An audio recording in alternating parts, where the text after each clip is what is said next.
Federal Communications Commission has determined the following content to be emotionally harmful. Funny things that you think's funny aren't funny. Give me cocks all the time. I want cocks all over me. The Alan Cox Show kicks ass, man. Welcome. Show me what you got. You're not going to see a lot of cocks on TV. Alan Cox from the Alan Cox Show. I don't know what it's about you, but I can't even stand your voice. I think you're the biggest asshole alive. It's going to be a great show. Let's kick it. I'll say kick it, and you'll just kick it with a tasty groove, okay? 1, 2, 3, kick it. Kick it. Come on. God damn it. Could you one time kick it? What the? Alan Cox. Here we go. He'll ad-lib. He'll be fine. It's the Alan Cox Show on 100.7 WMMS.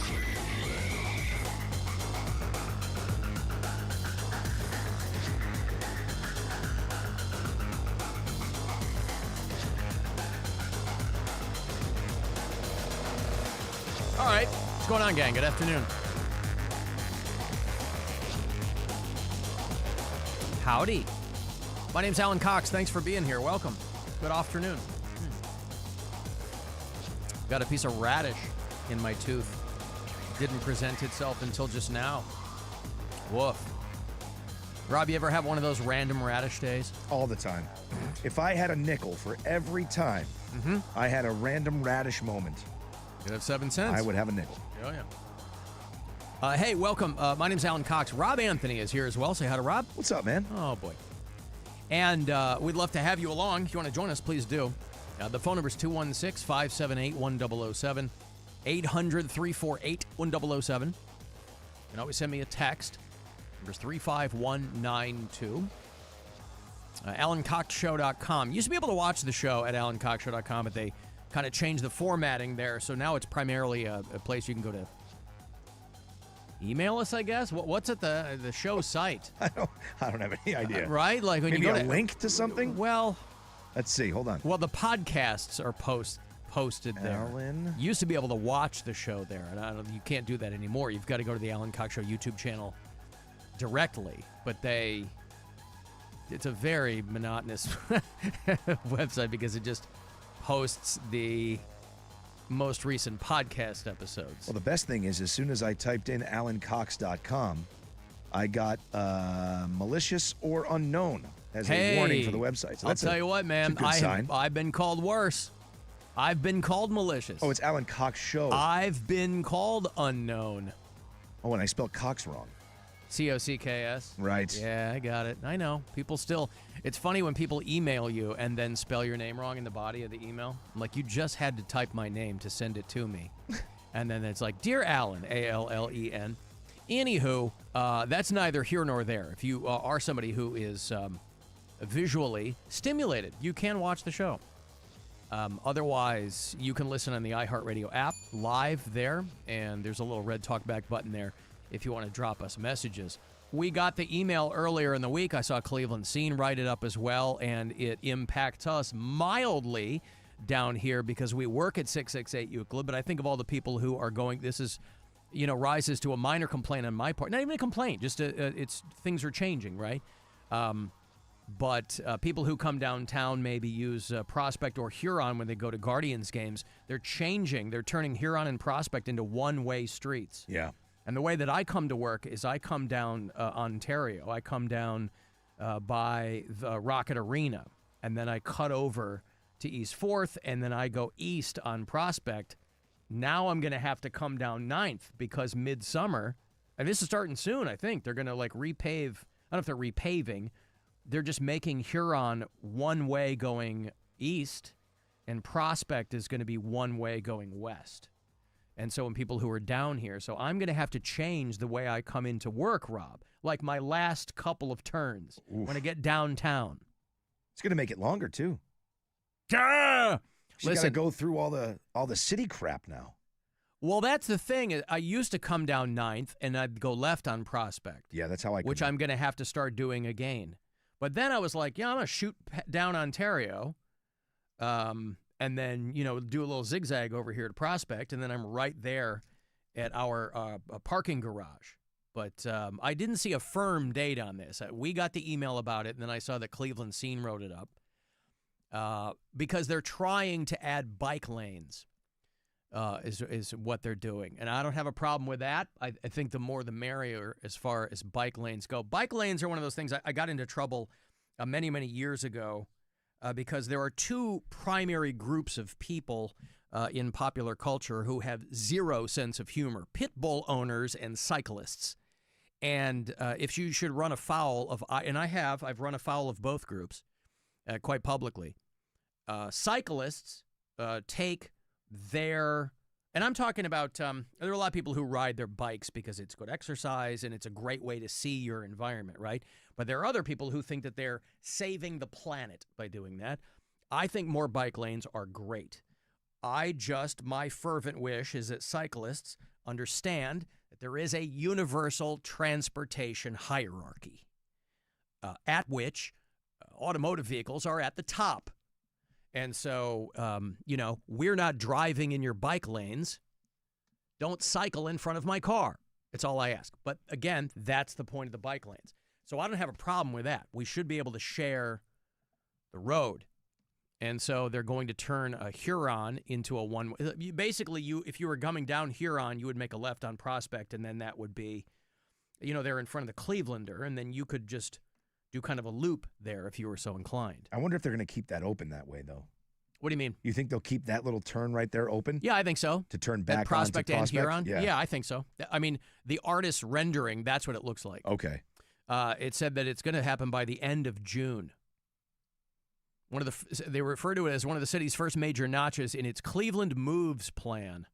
Listen, anything you can get to get people moving more, and summertime in Cleveland is no joke. Dunk on it all you want. It's a lakefront city. I've tried to impart to my daughter, because we live blocks from Lake Erie out there in Bay Village, and I said, don't forget how fortunate we are that we live so close to the lake. I said the rest of Ohio doesn't live on the lake. Mm-hmm.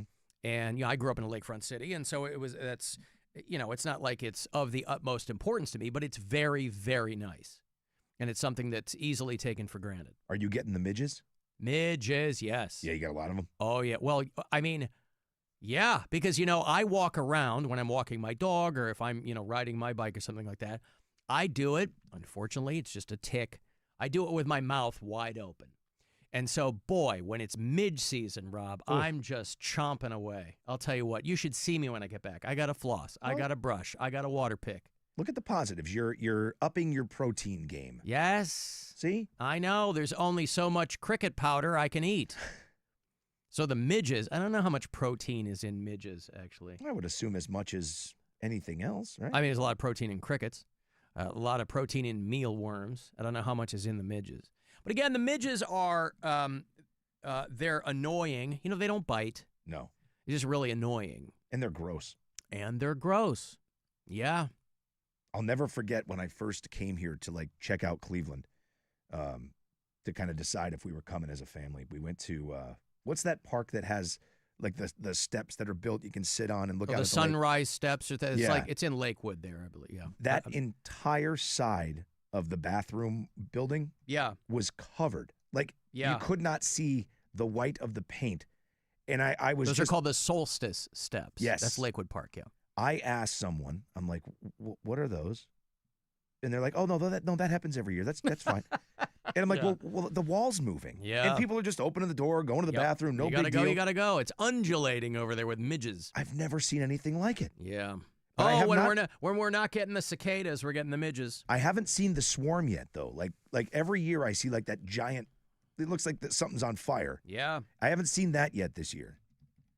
Maybe it's just the time I'm coming in now, but I have not seen that yet. No, I haven't either. I've only seen people posting along those lines. But again, these are there's some give and take there. There's some good and bad when you're, living on a lakefront like we do. But anyway, they're changing, they're converting Huron and Prospect to one-way streets because they were like, look, most of the time there aren't ball games going on, and so we've got all this space, and why not reuse it and whatever.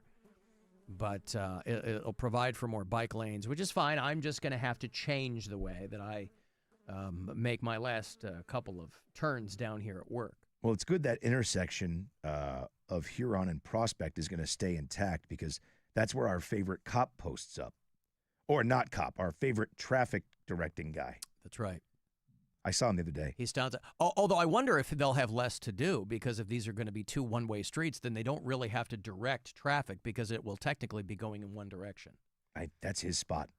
Oh, man. You would not want to tell him that he can't be there. What was his name? Ziggy? He called one time and he chewed us out because we were giving him a hard time. Yeah. We're like, boy, with a guy with one tooth in his head, no wonder you got a bad attitude. He was. I mean, I'm just trying to operate out here like everybody else. He did laugh about it finally. I know. He was cool by the end of it. Well, But he called up, he goes, hey, I'm that prick cop.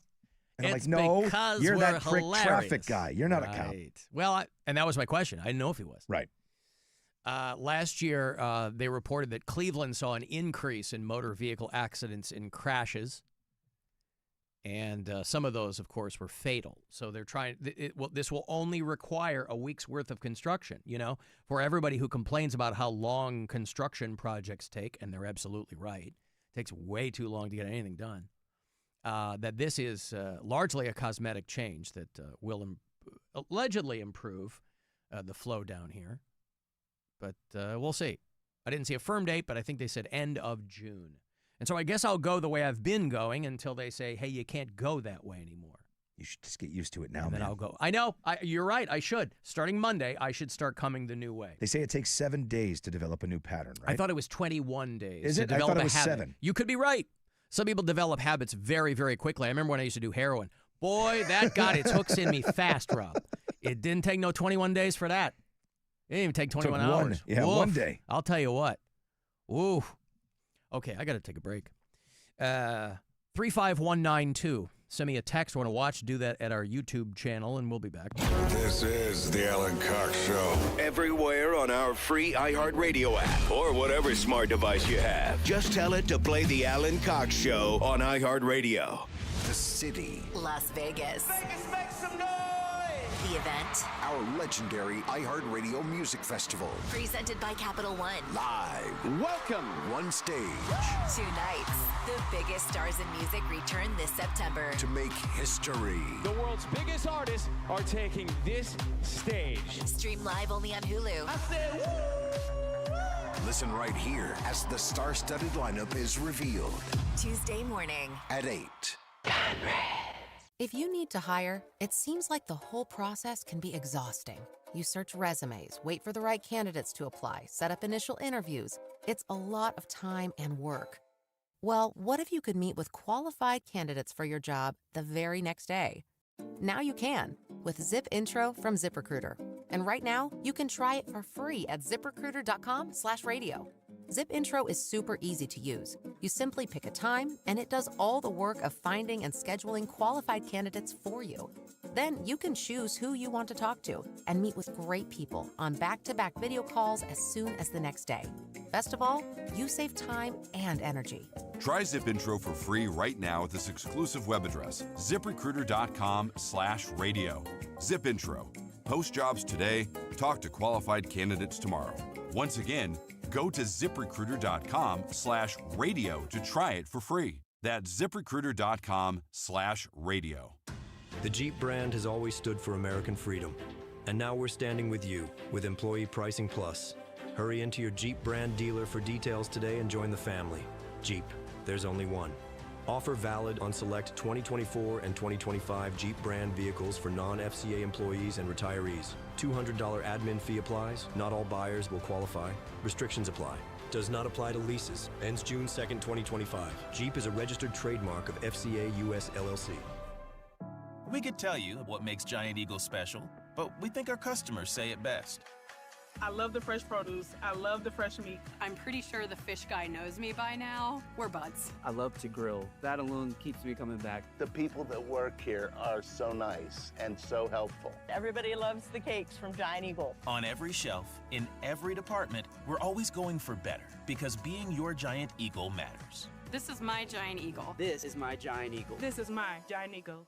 Hey, Mackenzie here for Ken Ganley Volkswagen, where you'll find a great selection of VW models. Drive the 2025 Taos S, $199 a month, $199 at Ken Ganley Volkswagen North Olmsted and Willoughby Hills. I want to see you in a Ken Ganley VW.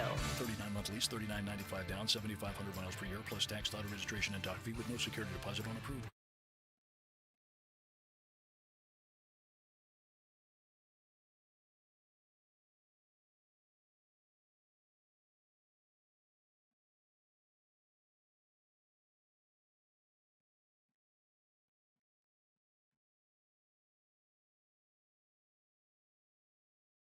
Up in the fucking air is where you're going.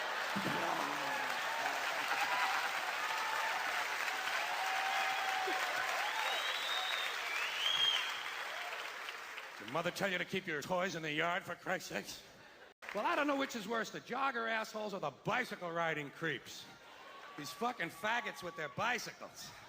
And they've got special little hats to protect their special little heads. And they try to act grown up. I love these bicycle guys. They try to act like adults because basically they're riding on a fucking toy. So they try to act mature by giving hand signals. That makes them feel like grown-ups. They give hand signals. He's going to tell me where he's going. I'll tell you where you're going. You're going 30 feet up in the fucking air is where you're going.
I remember when I used to do heroin.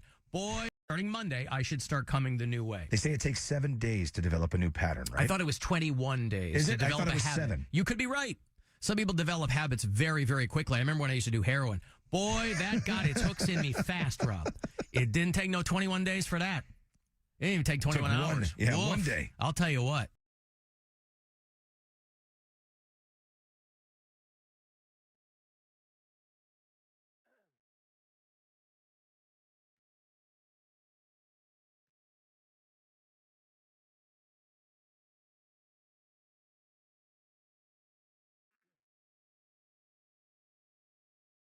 There's a room of rejected mascot memorabilia. Is it real? No one knows. But we do know NJM is proud to put policyholders first. No jingles or mascots, just great insurance. Insurance underwritten by NJM Insurance Company and its subsidiaries. iHeartRadio's got you covered for the summer. Hit play on the perfect summer playlist like Summer Classics. Road tripping with commercial-free stations like 70s Rock Ride. Or zone out in the shade with a good podcast. Your summer soundtrack is already in your pocket with the free iHeartRadio app. Find your next summer preset now. iHeartRadio.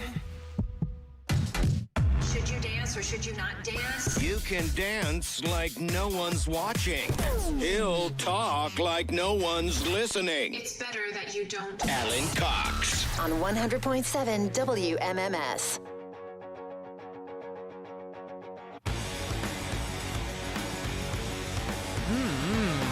Guardians baseball back tonight.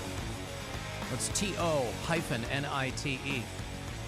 7:10 they start up here at home against the Los Angeles Angels, who are 25-30 against your 30-25 Cleveland Guardians.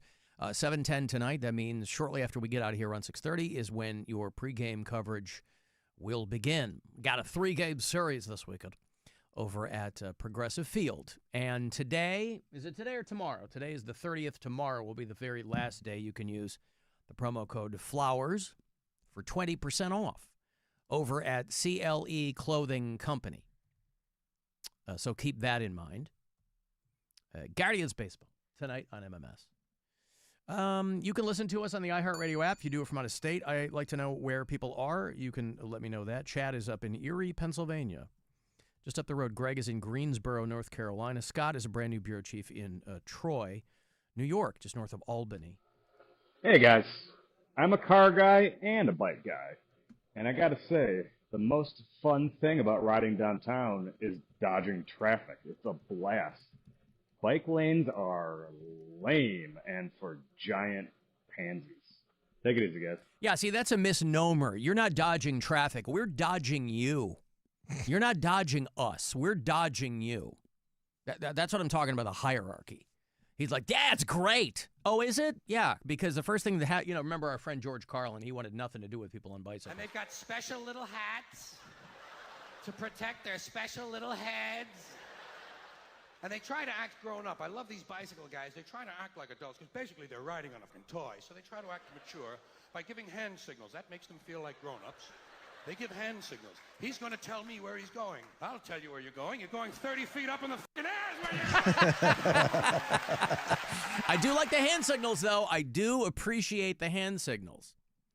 So much so that I use them when I'm driving my car. I can't count on my turn signals to work, Rob, so I've got my arm, my left arm, straight out the driver's side window. That's how I'm giving all my signals. And I found that a lot of people really appreciate it. Have a good time with that. So you're welcome. I only know one. Yeah. You only know what? I only know one hand signal. Well, straight out is left, bent at the elbow and up is right. Yeah. And then straight out, but at an angle, that's the Elon Musk. Yeah, no. That's the one you should avoid. I just meant this one. That was the... Oh, the middle finger. That was the only hand signal I know. Gotcha. Fail. No, listen, I didn't understand. That's on me. Hey, Alan. Hey, Rob. So last week you guys were talking on the show about Lindy Korn and all the crazy things she has. Well, it just so happens I listened that day, and I got Lindy Korn stuck in my head. Later that night, went home and hopped on some video games with my 11-year-old brother, and now my 11-year-old brother knows that Lindy Korn is a legit thing. So thank you for that, guys. I appreciate it. You're doing the work with Lindy Korn. Oh, okay. Well, you're welcome. His 11-year-old brother now is hip to Lindy Korn. Is he trying to let us know that his 11-year-old brother is potentially embroiled in some HR situation and he might need the services of Lindy Korn? You never know. Maybe his 11-year-old brother was called a cheap Jew. Maybe. You don't want that. Have you been called a cheap Jew at work? Call the law office of Lindy Korn. You know, listen, if some people running this country have their way, those kids are going to be working. Younger and younger, right? They want kids working in sweatshops and factories and picking fruit. So an 11-year-old might be out there, you run afoul of some human resources. You might need the law offices of Lindy Korn.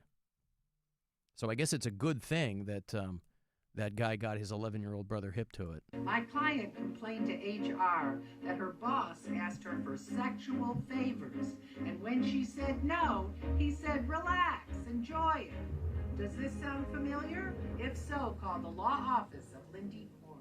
Really doubled down in that one, too. Yeah. You could have gone with relax or enjoy it. You went with relax and enjoy it. Yikes. Alan, are there any updates on the Joe Exotic pardon watch? I don't know if there are.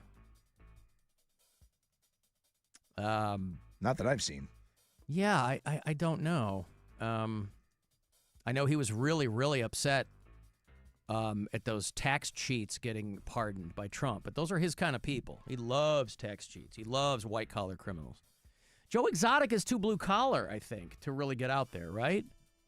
I mean, it's not like anybody in charge has a problem with somebody trying to kill someone else. He's in there for the attempted murder. Was he in there for I still don't know what Joe Exotic. We talked about this guy ad nauseum. I still don't know what he's in there for. I don't either. Cruelty to animals, attempted murder of that bitch Carol Baskin. I don't know. I've never seen it, man, so I have no I know clue. you haven't. I know. I'm guessing. I thought it wasn't it solicitation of murder? Probably. Try to get a hitman. Yeah. Something like that. I don't know. Hey, by the way, shout out to our boy Rat, whose mom passed away. Oh, no. Yeah. Sorry, Rat. Yeah. Sorry, buddy. Oh, that's a drag, dude. Sorry to hear that. He sent an email that Mama Rat passed away. That's probably why he was down in Florida, right? No, I think just doesn't he spend the summer down there with his parents? Does he? I think so. All right. Yeah, his mom passed away. Jeez. And his mother, Donna, by the way. Rat was on Captain Fun's Floating Fandango last summer. I think that might have been the only time that I had seen him in person. Of course, the body of his email to me is all in the subject line. Yeah. So so yeah, his mom passed away, and I think she had been ill for a while. So, sorry to hear that. Rob and I, of course, are members of the Dead Parent Club. Yeah, it does suck, man. And it's a dubious thing.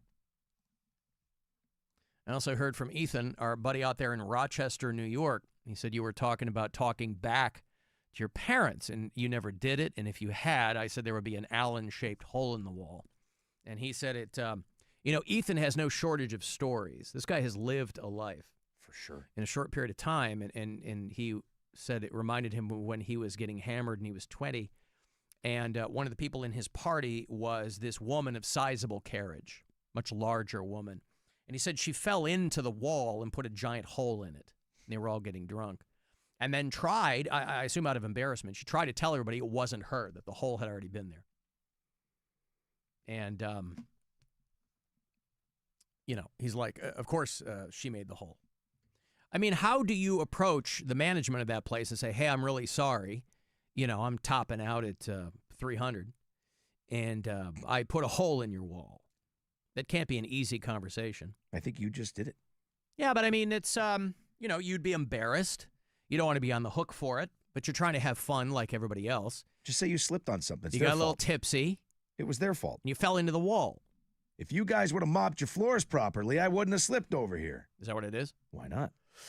Mopped your... Yeah, but people are spilling their drinks. I mean, you can't be on top of it 24/7 if you're running a bar. But that's proof it's not her fault. I see. I slipped. I slipped. Oh, my God, I slipped. How many stairs are in this goddamn club? I thought we were enjoying ourselves on the ground floor. So thank you, Ethan. We've gotten on some topics here on this program over the years that some people might have thought were especially lowbrow or lascivious. But that's really kind of what we traffic in here at the Alan Cox Show. We're as candid as we can possibly be. We talk about things both anecdotal and things out there in the world. But I felt, as of yesterday morning, I didn't feel as, not bad, but I didn't feel as much of an outlier as I might have felt normally when I was out there yesterday morning and kind of doing my writing for the show before I can get in the studio here. And they were, we always have something on out in the suite. They have a speaker out there, and it's always blaring one of our stations. Now, mind you, it's never this one. This show is never on out in the suite. I don't know why that is, but it never is. Sometimes WTAM is on. They're the ones that you hear if you walk past our studios on Euclid Avenue. We've got outdoor speakers. This show is never on outside. It's always WTAM. Didn't it used to be when you were in the window studio? I don't think so. Oh, okay. No, I don't know. I don't think so. But anyway, what they had blaring on the speaker yesterday morning was this company's syndicated Top 40 morning show, which is the Elvis Duran show. Oh, boy. And they were talking about sitting on people's faces. So, that's a show where probably the average, their audience is either 11-year-old girls or 45-year-old moms. And so, something for the whole family. And so I didn't feel so bad. I go, oh, boy, next time somebody complains to me about some lowbrow topic I've thrown into the program, I'll refer them to the Elvis Duran show and spend about a half an hour talking about sitting on people's faces. And that's a show with like 19 other people on it. So did you have to go back in and take that out for that day's show? Like you had the whole segment about sitting on people's faces? And I had a whole 5 segments. Yeah. What I mean, Elvis covered it. So you're like, damn it. It really did. Well. Thanks a lot, Elvis. I felt a little bit better. I call him Barry. I don't like to call, if you're really silly calling people by their radio names when they're off the air. So I call him Barry. But I should say, if I ever met the man, I would call him that.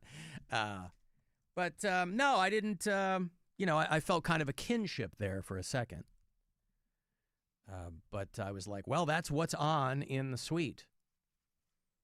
Because I have to assume that the thought process is, well, we always have, not everybody who walks through our offices and studios here are employees. Sometimes there are clients walking in or local prominent people of note who are visiting or doing something on one of our radio stations. And I guess the thought is that might not be content we want people to hear. We might not want people walking through and hearing the Alan Cox Show because it can really go off in a bunch of different directions. Whereas yesterday morning, the Elvis Duran show was talking about sitting on people's faces. And you would think that show would be a little more family-friendly, right? Especially on that type of a radio station. Like you said, that's moms driving around with their kids in the car. You hear the guy talking about sitting on faces, that's probably going to raise some questions for children. That's what struck me as odd. Now, I will say this, and I've told this to the listeners who complain to me. Never waste an opportunity to explain something to your kid. Right? It might not be the time or place you would have chosen, but, I have a 9-year-old. My older kids were little. We'd be in the car, and they'd hear something. They'd go, what is that? And I would explain it to them. Some people really dig their heels in. I'll be the one to decide. Yeah, but then you never get to it, do you? Now, do you have to explain face-sitting to your kid? No, probably not. But if they ask, what is that? Don't be afraid to tell them. I don't know if I'd want to jump on that one. You don't think so? I mean, no, there are a million things that you can explain to your kid in a way, like you can remove the lascivious parts, right? You can make a joke out of it, or you can explain it to them, but in a way that's age appropriate. You don't have to tell them exactly what it is. You tell them what you give them an explanation. They go, well, they're talking about a couple of people who are wrestling. Yeah, but and the one person is sitting on the other person's face. I watch wrestling. I've never seen that. I've never seen John Cena sit on The Rock's face. John Cena. I just picked 2 guys. I haven't watched wrestling in years and years. No, seriously. I mean, I'm with you. To me, John Cena's the Peacemaker. I didn't even know this guy did anything before that. Did they do another season of that? It's starting up. Oh, good. Yep. I love that show. Peacemaker is very funny. I liked his theme song. Yep. And it always made me laugh when people would use it in memes. He was the You Can't See Me guy? Yeah. Yeah. Mm-hmm. You Can't See Me. Right. Yeah, he's doing an ad campaign for something, and I really thought they missed the boat because it was John Cena. And I was like, they really should have used You Can't See Me. And it was, guys, it's right there. And yes, it's clunky. It's a little clunky.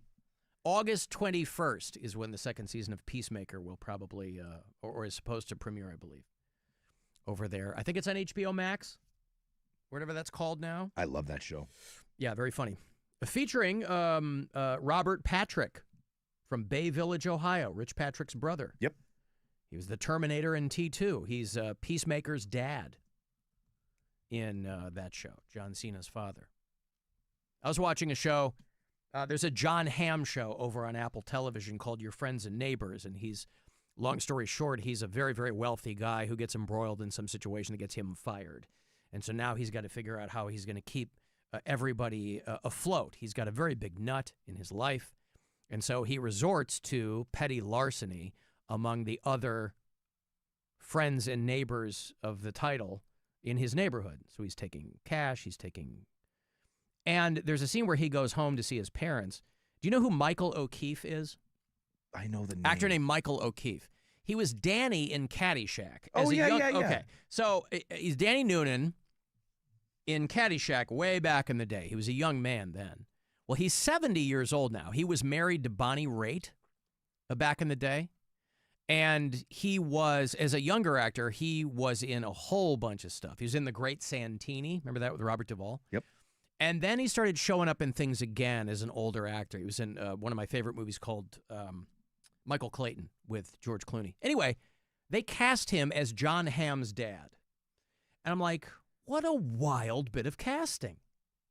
Because, I mean, John Hamm is a little bit older than me, like a couple of months.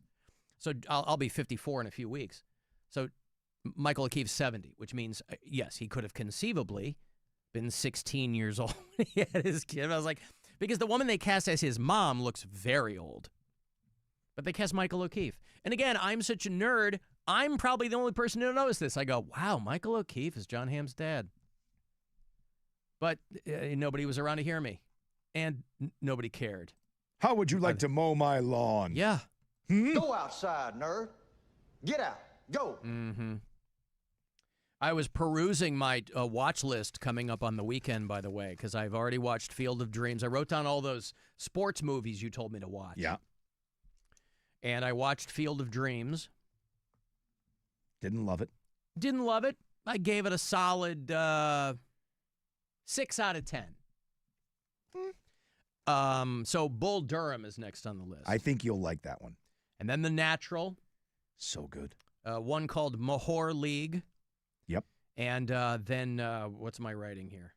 Oh, I wrote down Band of Brothers, but that's not. Yeah, that's not necessary. Thing, no. So yeah, I'll be watching Bull Durham this weekend. Band of Brothers is great. If you ever get in like the mood to watch something about war and that stuff, it's a fantastic show. People reminding me, Michael O'Keefe was also Jackie's husband on Roseanne. He was married to Laurie Metcalf's character. They had a kid.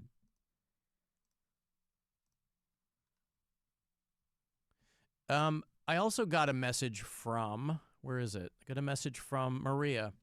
Alan, I'm listening to yesterday's show, and I think it's funny that Rob is so self-deprecating, but I really don't understand people dunking on him for not wearing a hat. You're both good-looking guys. Aw. Maria, I'd argue if I could. Thanks, hate the show. Bye, is what you wrote. Yeah, Rob came in yesterday, no hat, which is a rare look for him. It was never like do that again. It was like seeing a unicorn.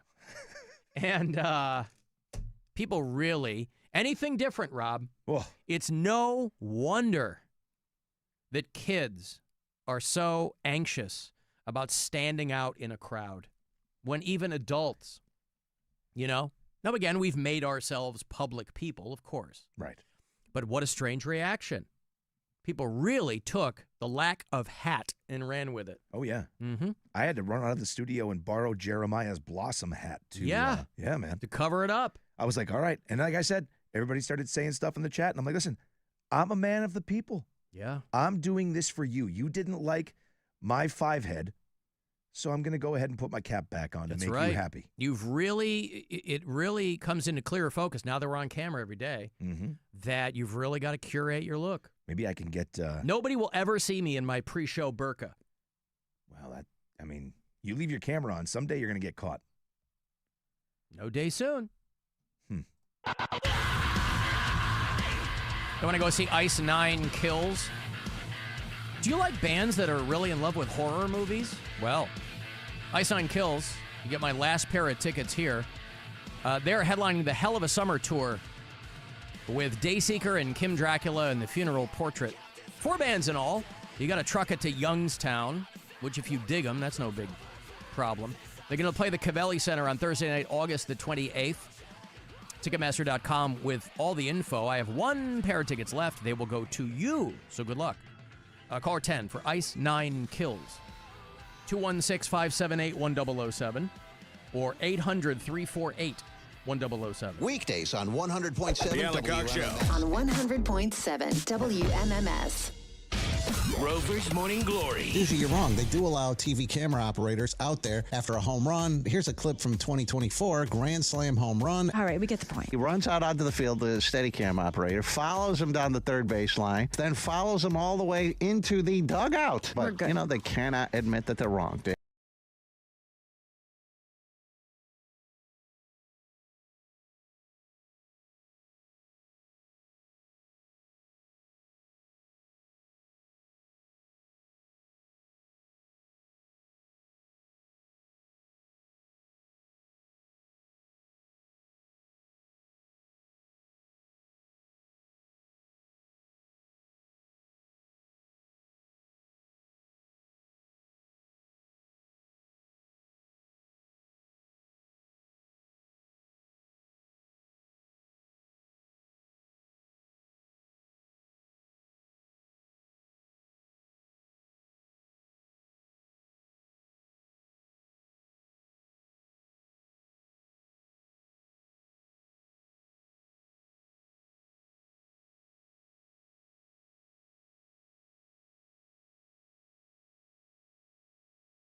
And enter to win. Must be 18 or older. Prize provided by Live Nation.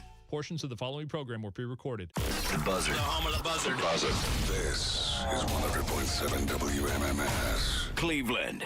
Call the Alan Cox Show. You don't deserve anything. You deserve to get smacked in the face and kicked in the dirt. 216-578-1007 or 1-800-348-1007.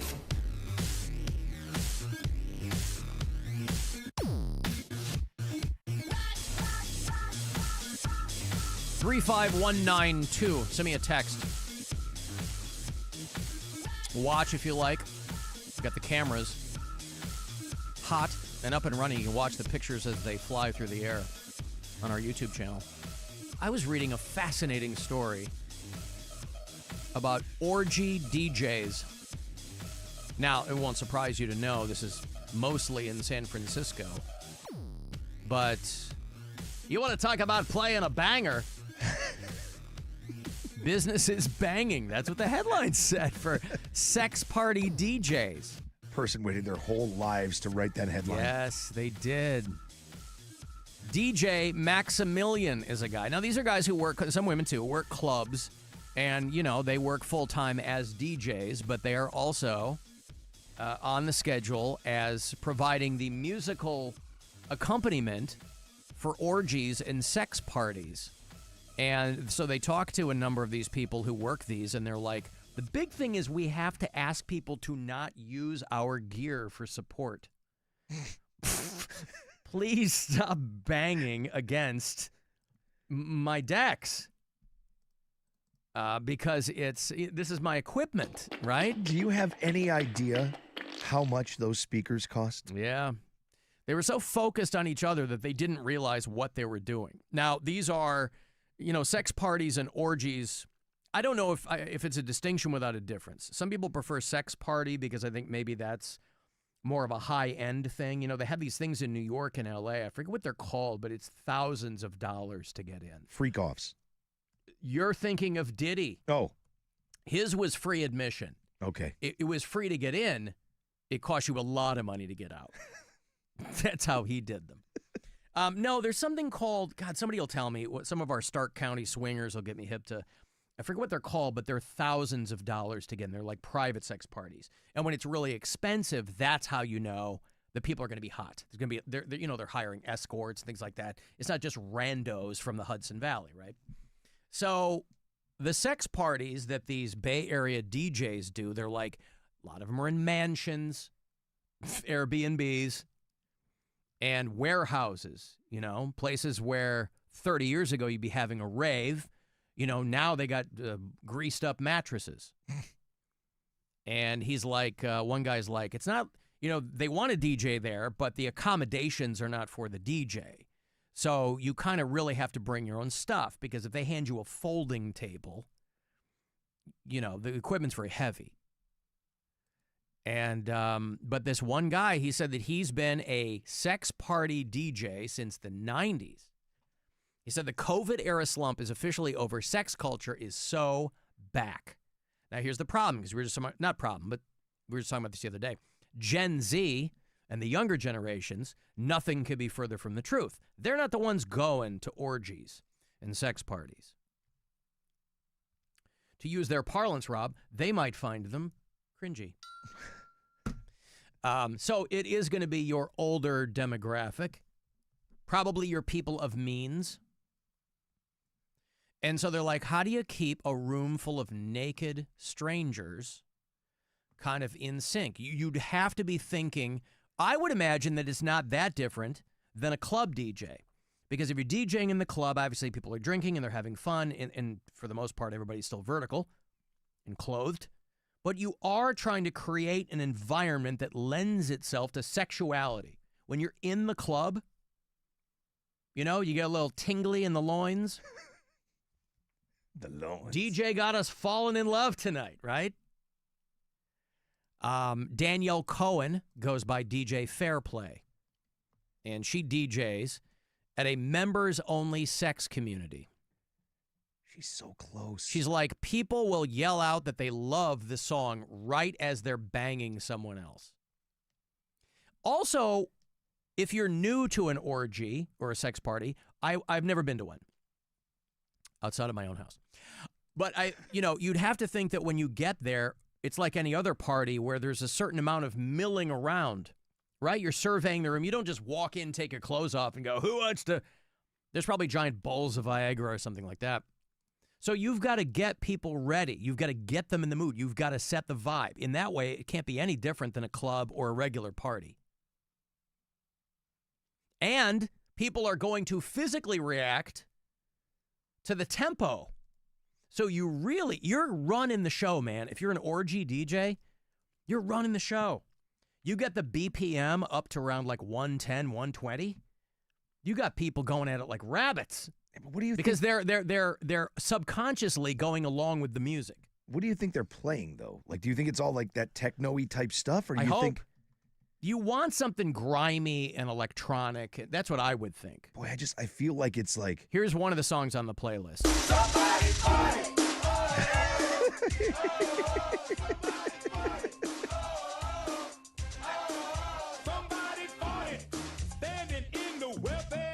Now, I don't know if that's something that would get me going, but I'm just going by their playlist here. Maybe there is some of that. I'm sure there's plenty of farting at an orgy. Several times a year, this girl, DJ Fairplay, DJs at a 300-person San Francisco orgy. There's a dungeon, there's group sex, there's spanking. She said the goal is to play the perfect track for the most number of people having sex. So there's a lot of down-tempo R&B, some of that. That's what I was thinking. Yeah. Because that seemed like that's on everyone's boner jams. But also, if you're the DJ, you've got to walk a fine line. I would imagine you're just looking at your decks the whole time. Like, you're going to look up, see what's going on, but you can't stare, right? You got to be out there, like a lot of, DJing for most people is not what it used to be. Most people aren't up there with vinyl anymore. You know, you'll see DJs in clubs where they just have their iPod plugged in, or they got Spotify on their phone plugged in. They're pretending they're doing stuff. They got their headphone in their ear or whatever. But these people, here's another one. I've got your finger. I've got your finger. I've got your finger. That's not my finger. Tricky donkey. Honky tonky. From San Francisco to Milwaukee. I feel weird. Oh, I feel funky. You're fine, my little donkey. I feel dizzy. I feel sick. You're fine. Have fun explaining this to your kid, by the way, in the car. I'm a muscle bitch. I'm a muscle bitch. I'm muscle. I mean, there's a lot of different ways you can go. Something tells me that's not on the list. Girl, you make me wanna get you pregnant. Girl, you make me wanna get you pregnant. I would like to throw songs in that just are complete boner killers, just to see who can power through. Can you play Devil Went Down to Georgia? Yeah. Hey, how you guys feeling out there? Hey, everybody got a rant tonight? How's it? Everybody feeling good? All right. Here's Lightning Crashes. Oh. I've got holes in different area codes. Hose. Everybody feeling good out there? All right. Oh, God. My request is, oh, man, I'll tell you what. That guy just spraying all over the floor. All right. Yeah, so you've got to curate your experience like anybody else. She was so close with that name, too. Who's that? Her name, the DJ. DJ Fairplay. What? DJ Foreplay? How are you not DJ Foreplay if you're DJing orgies? She's not only doing orgies. But These you are people change who, it for that. Yeah. DJ Foreplay. How are you not? Like, come on. It's right there. Is there a lot of foreplay at orgies? I mean, I think it was like a free use type situation. You're just walking around trying to figure out which holes are available. Yeah, but the first one has to be worked. So there has to be some form of foreplay. So say okay, you're right if you're the fifth guy in line. But if you're the first guy in line, something has to, get the The pipe's primed. Mm-hmm. Some of the orgy DJs say that they get hit on a lot at these events. In fact, a lot of them said it's not taboo for them to join in once they're done with their set. And therein lies the appeal of these things. You're not just you're getting paid. You're creating the mood, the musical accompaniment. But you're going to have people like staring you in the eye as you're up there spinning, and so are they. Hey-o. I have to assume. But I wonder if there are Northeast Ohio orgy DJs. If there isn't, I'm ready. We should hit up our boy Mattitude and see if he does anything like that. I could come out of retirement for that. Right. What was your DJ name? Rob. Hey, everybody. I'm Rob. Good to see you. How's everybody doing out there tonight? How's everybody doing? Yeah, everybody properly greased up? It's funny. I don't even know that I ever really said my name because it was just like I was DJing nudie bars. Yeah. I mean, I don't know. Nobody cared about me. As long as I kept the asses in the chairs, nobody cared. Alan, does David Lee Roth like sex parties? Oh, yes! Dave, are you often found naked and staring into the eyes of DJ Fairplay? Yes, I am! Dave, did she miss an opportunity by not calling herself DJ Foreplay? Yeah!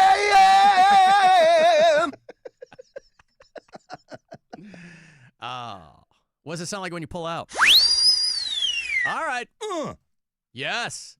How could I have forgotten? That's my favorite one. How was that party last night? I'll tell you all about it. Okay, thanks, Dave. Alan, the last place I'd want to knock someone up is at a sex party. Oh, the R. Kelly song, Get You Pregnant, yeah. Well, that's what I mean. And probably these older demographics, too. You've probably got no small number of people who are, postmenopausal. Maybe some guys shooting blanks. Stark County Swingers at the Agora tonight, I'm being told. All right, fantastic. Also could be a baseball team. The Stark County Swingers? Yeah. Alan, what about a stroke? Yeah, again, I think that if I were DJing one of those, and my DJ experience in that capacity is very minimal, you want to keep it electronic, I think. I mean, I think going back and forth between, like they said, the R&B slow jams and the, you have to have an ebb and a flow when you're creating a vibe. Oh, for sure. But again, I would think like most of those songs would be like the stuff that you would put on like your boner mixtapes. And you also don't want to distract people. You want them, this one DJ said, if we do a good job, there's nobody on the dance floor. I didn't even realize there was a dance floor at an orgy, Imagine you're the one guy that's dancing. Yeah. You're like the only guy left. You're like, oh, God, this sucks. Mm-hmm. May as well do the hustle. Do the hustle. Hey, I'm just out here. Nobody wants to hang out with me, but look at my moves. Mm-hmm.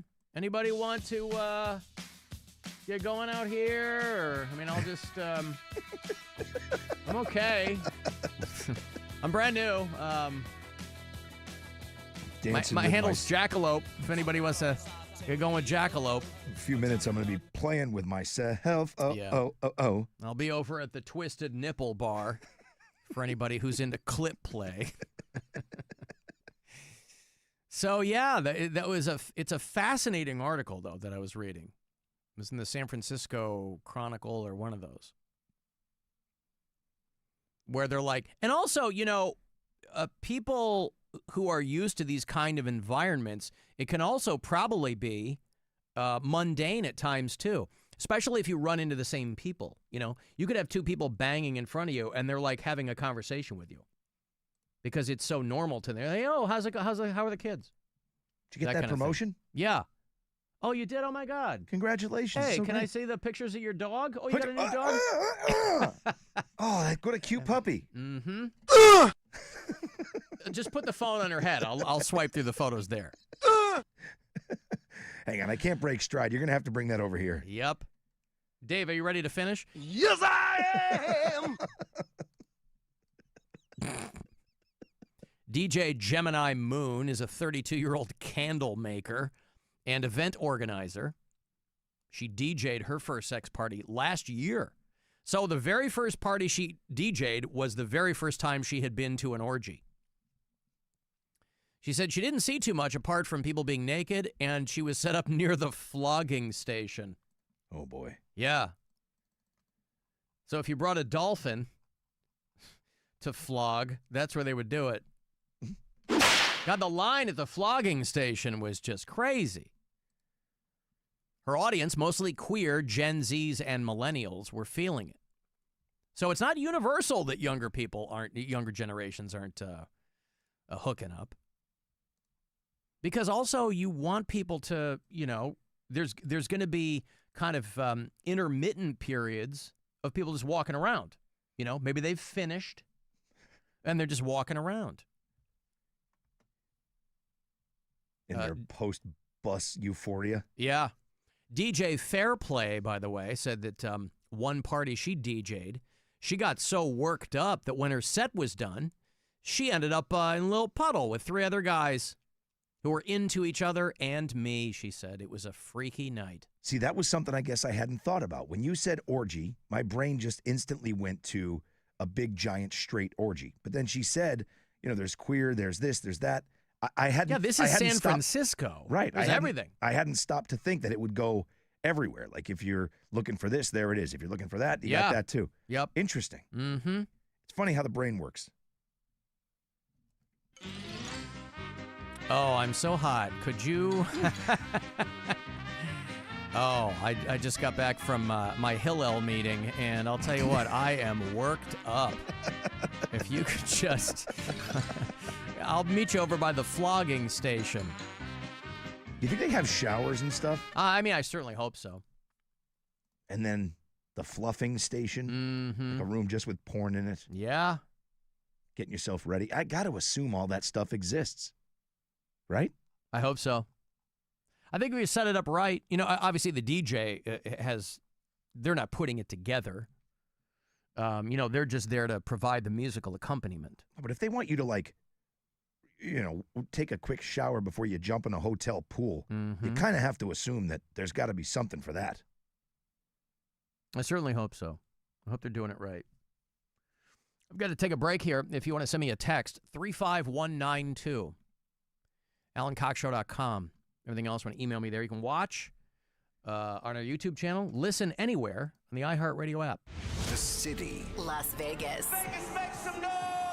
The event. Our legendary iHeartRadio Music Festival. Presented by Capital One. Live. Welcome. One stage. 2 nights. The biggest stars in music return this September. To make history. The world's biggest artists are taking this stage. Stream live only on Hulu. I said, woo! Listen right here as the star-studded lineup is revealed. Tuesday morning. At 8. From the Universal Windows Direct Weather Center, WMMS Weather.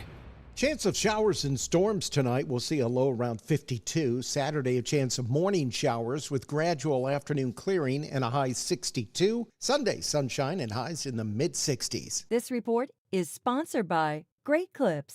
It's graduation season again, and nothing compliments a cap and gown quite like a fresh haircut from Great Clips. Use online check-in to get in for a confidence-boosting cut on your schedule and get ready to walk across the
Your summer soundtrack is already in your pocket with the free iHeartRadio app. Find your next summer preset now.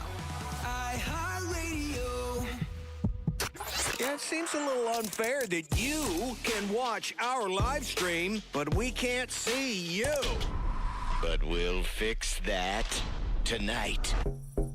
Outside your window. The Alan Cox Show. On 100.7 WMMS.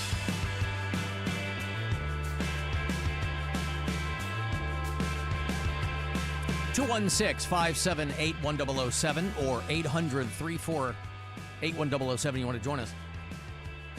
35192 to text. And, of course, you can leave us messages on the iHeartRadio app as well. Alan, Rich down Jacksonville, Florida, listening live to the show today. When I walk into an orgy, I ask, who wants daddy's thumb? Hate the show. Bye. You say who wants daddy's thumb? Who wants daddy's thumb is how Rich walks into an orgy down there in Jacksonville, Florida. Who wants daddy's thumb? You know, the thumb technically isn't a finger. I've got a hell of a thumb on me. Yeah. I've got 8 fingers and 2 thumbs. Hey, who's a guy? What's the joke? Who has 2 thumbs and loves this guy? Everybody now is hitting me up with their boner killer orgy songs. They're like trying to get something going at the underground sex club. Yeah, but what if you run into somebody and your common interest is maritime disasters? That's what really gets you all frothy. I'd probably in the be shorts. jarringly okay with this song. I love it that much that it wouldn't bother me. I could go right through it. Not even break stride. In fact, I might even get a little more into it. Especially since Gitchagumi sounds like slang for female genitalia. Yes. Gitchagumi over here and let's make this happen. Hey, your Cleveland Guardians are playing tonight. Here at home, first of 3, the weekend series against the Los Angeles Angels. It's a 7:10 start around the corner at Progressive Field. So 6:40-something is going to be your pregame coverage.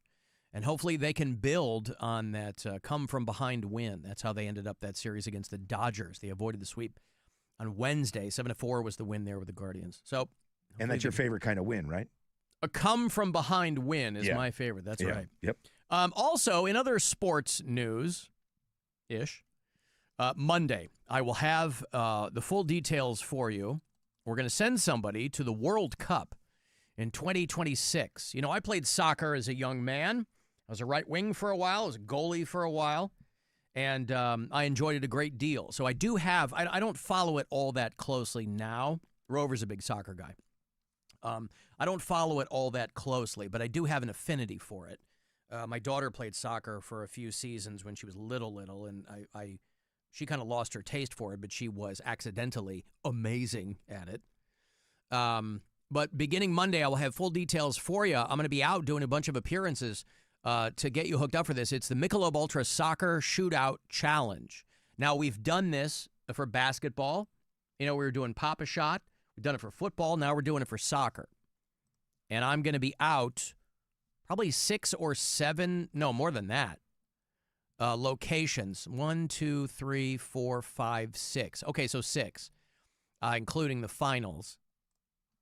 6 opportunities for you to come out and hang and maybe get yourself to the World Cup, FIFA World Cup 2026. I think this is the first time in a long time that they're going to have 3 host cities. It's going to be Canada, Mexico, and the United States.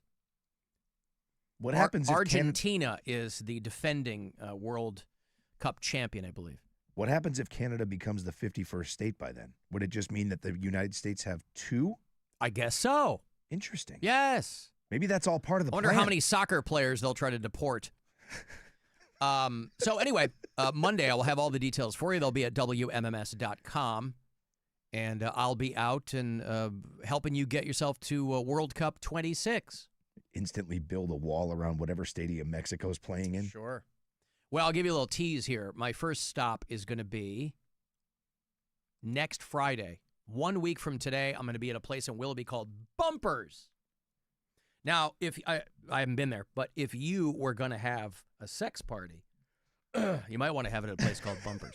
But I'll have the full schedule for you at WMMS.com. All the information will be there for you beginning Monday afternoon. But I'm very excited. I love doing these because I love getting out and hanging with you guys.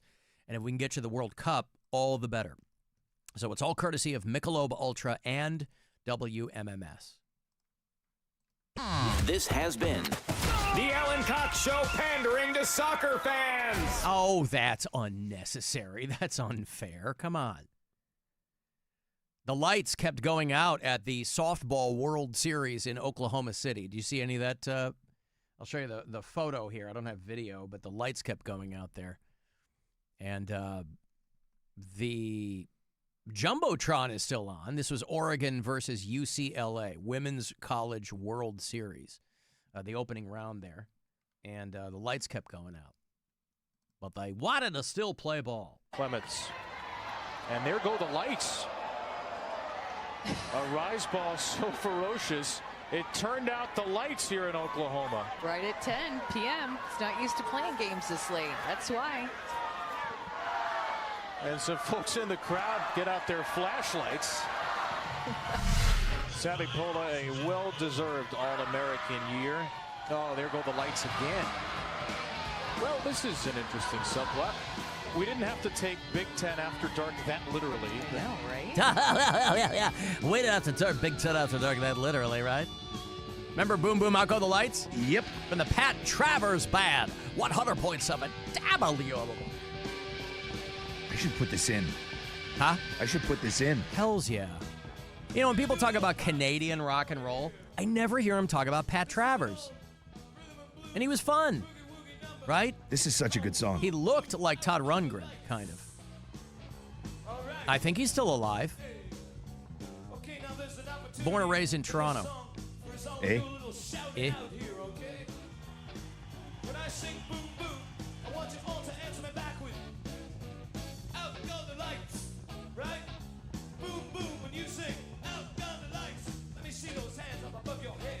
He used to open for Rush back in the day.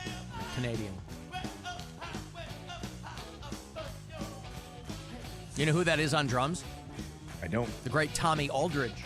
Really? Black Oak, Arkansas. Played for Whitesnake for a long time. Yeah. Wow.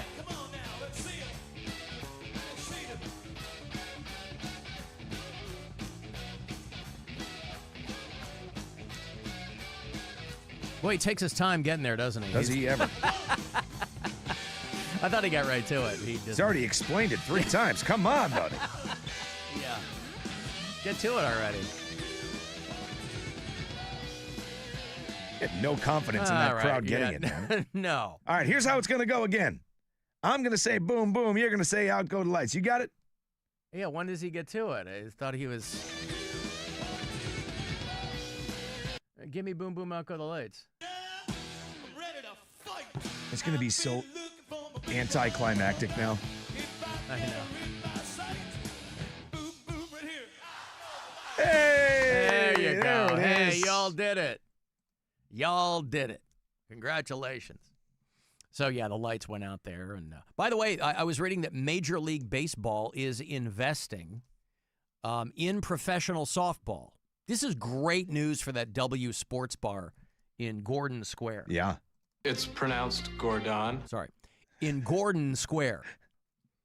They just opened this up, and obviously they're capitalizing on the popularity of female sports, the increased popularity in female sports. I'm sorry. I misspoke. The alleged increase in female sports. But they're at Major League Baseball, grabbing the bull by the horns, as it were. They're investing in the Athletes Unlimited Professional Softball League. It's debuting next month. MLB Commissioner Rob Manfred said the growing popularity in women's sports motivated us to look around. And so we thought Athletes Unlimited Softball League was a great fit for us. And so it's going to be, like for a long time. I don't know if the WNBA is still subsidized by the NBA, but when I worked for the Chicago Sky, they still were. I don't know if they're a self-generating, system now, but all they're going to need is Caitlin Clark to become a 2-sport athlete. They'll be fine. Right. The Bo Jackson of yes. Yeah. The commissioner of the new league is a woman named Kim Ng. She was the first female GM. She used to be the GM of the Miami Marlins. The new league will feature 4 teams. Boy, you hate to see that, right? Because they're going to keep playing each other over and over again.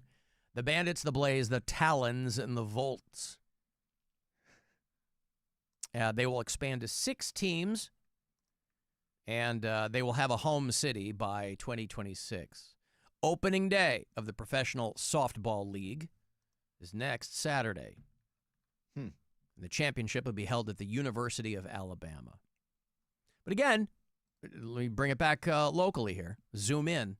Great news for that W Sports Bar there in Gordon Square. It's pronounced Gordon. In Gordon Square. So congratulations to them. Oh, do you want some breaking news? Oh, no. It's not good news. Alan Cox Show. Exclusive news update. Oh, no. Loretta Swit has died. Who? Loretta Swit. Google L-O. She was Hot Lips Houlihan on MASH. Oh. Now, this is going back a ways. I think she was far and away best known for that. She wasn't in the film. That was Sally Kellerman. Played Hot Lips in the movie. But Loretta Swit died at 87 of natural causes. Anyway, I just wanted to Rip Swit. Major Margaret Houlihan on MASH. They called her Hot Lips, of course. Well, she took that to heart looking at these pictures of her later in life. Boy, did she plump those things up. Oh, did she really? Holy Jesus. Oh, I'm just looking at the old black and white shots of her in MASH. Yeah, when you see her later, she tried to keep them lips hot for sure. Oh, I see. Holy well, Christ. but she didn't look bad. No, but there's a lot of plumping going on Well, there. yeah, but the ladies love the plump. I guess. They put on that spicy lip gloss. Man. Spicy lip gloss. Spicy lip gloss. I love it. I don't know what she did later in life. She was from Passaic, New Jersey. Animal activism, it says. Okay. She was on. She was gonna be. She was in the pilot for Cagney and Lacey. Do you remember Cagney and Lacey? I don't. Okay. I mean, I know the show, but I've not seen it. All right. She was had been a vegan since 1981, and wrote a book about dogs called Sweetheart. No Swit. So her last film she did was in 2019, but she hadn't done a movie in 20 years since then. But obviously MASH was her biggest. You know, MASH was on for 11 seasons.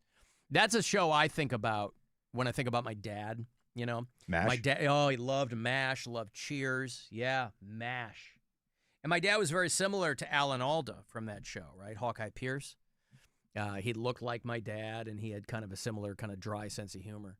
But, I mean, you know, they did a 30th anniversary reunion for MASH like 20 years ago, and that was literally the last time I ever saw Loretta Swit. And she did a lot of cartoon voices. You know, if you remember a show called Cow and Chicken. Remember Cow and Chicken? It was on the Cartoon Network like 25 years ago. She would do cartoon voices there.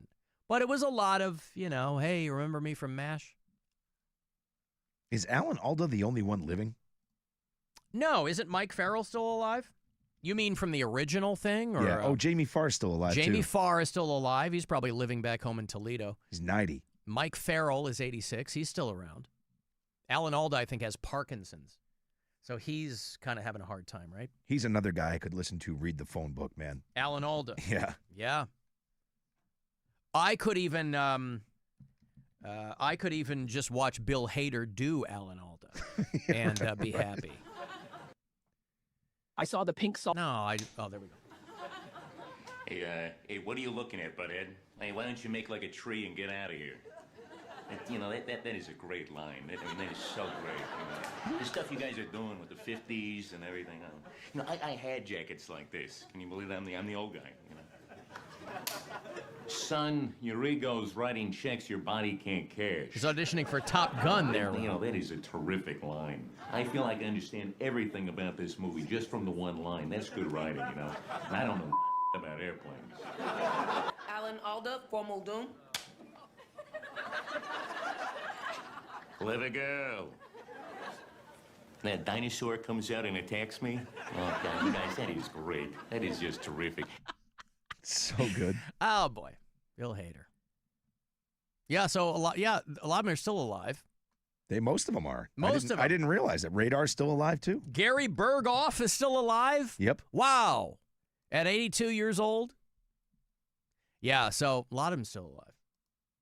Larry Linville, of course, passed away. Harry Morgan's gone. What's his name? Who was Hello Larry? McLean Stevenson. I think McLean Stevenson is dead too.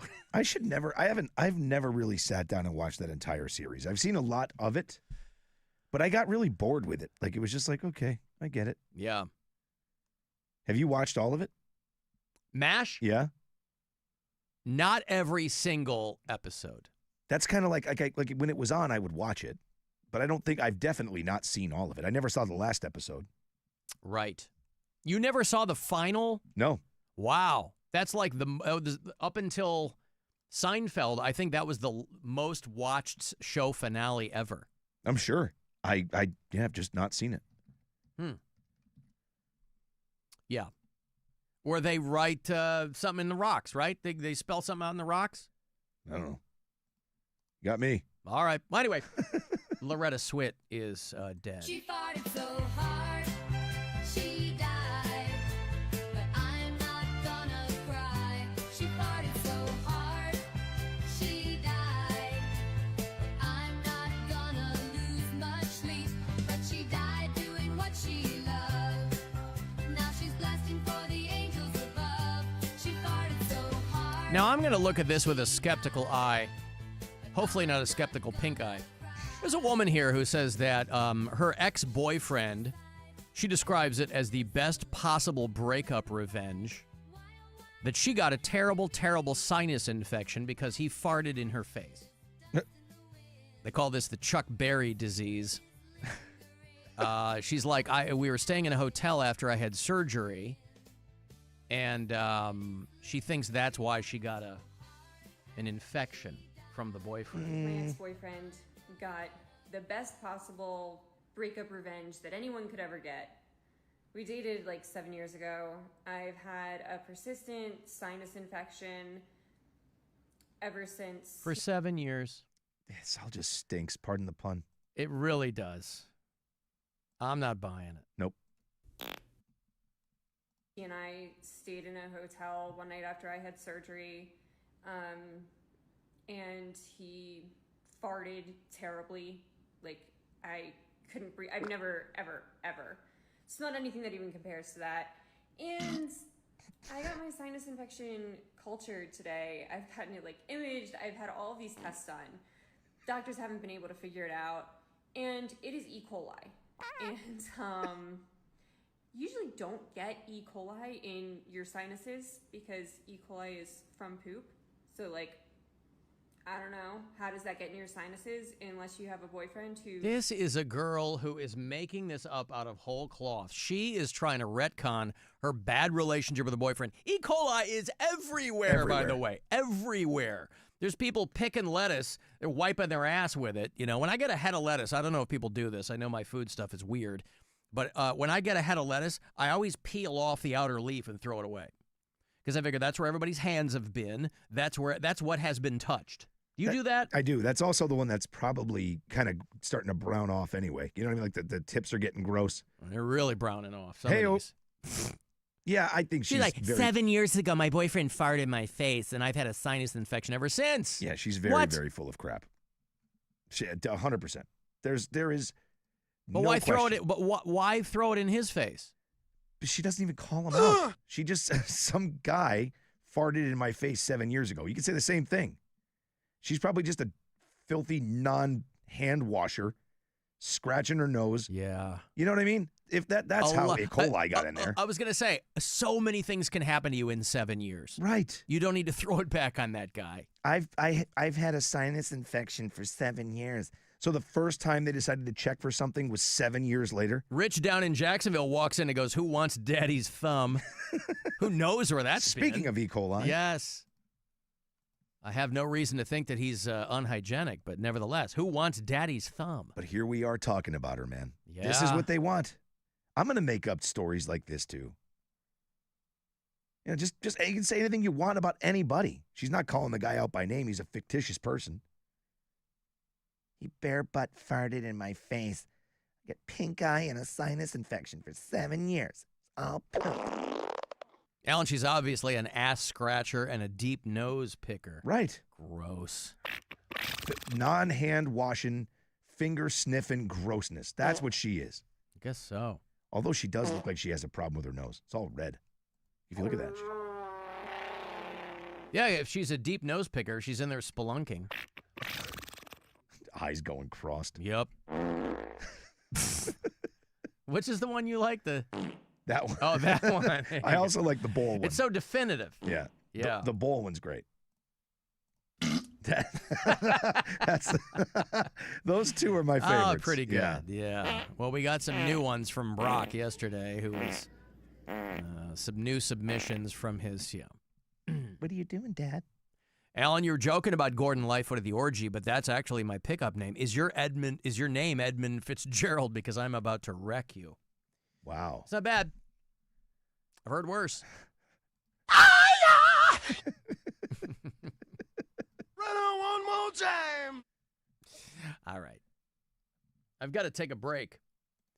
You want to send me a text, 35192. You want Mudvayne tickets. Holy God, love Mudvayne. These guys are celebrating the 25th anniversary of their debut album called LD50. It's got Dig on it. It's got Death Blooms, I think, is on that one. They got Static X and a band called Vended, who I think are like the kids of Slipknot guys or something. They're heavy metal Nepo babies, but who cares? They do good work. All three bands are going to play the Cavelli Center in Youngstown. Mudvayne, your headliner. It is Wednesday, September the 17th, so you'll be sitting on these tickets for a bit, but I have two left, and you can have them, this last pair. Ticketmaster.com for everything else. But my last tickets here for Mudvayne. Good luck. Caller 10. These are yours. 216-578-1007 or 800-348-1007. The Alan Cox Show on 100.7 WMMS. We got stuff. You want stuff. Win stuff. This week at WMMS.com. Sun's out, windows down, and your next stop, Circle K, for a meal deal that's ready when you are. Get to WMMS.com and register for your chance to win a $75 Circle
see you there. To win this epic iHeart Incubus experience. Just listen to us on the iHeart Radio app. Tap the contest tab and enter to win. Must be 18 or older. Prize provided by Live Nation. The Buzzard. The home of the Buzzard. This is 100.7 WMMS. Cleveland. Call the Alan Cox Show. It's called the cellular phone, and it's being heralded as a revolution in technology. 216-578-1007 or 1-800-348-1007.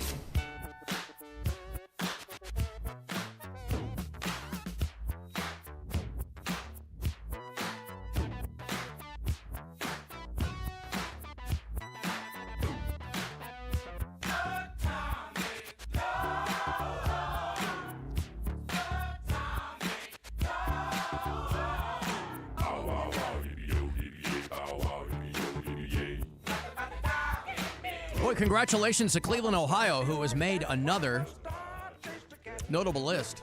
Dubious, of course, but the U.S. Postal Service has marked the worst cities for dog attacks on their on their employees, and Cleveland is on the list. I mean, we just squeaked in, of course, but and it's largely based in population, but L.A. at the very top. And I got to tell you, in cities this large, it's still. In Los Angeles, California, 77 bites/attacks last year.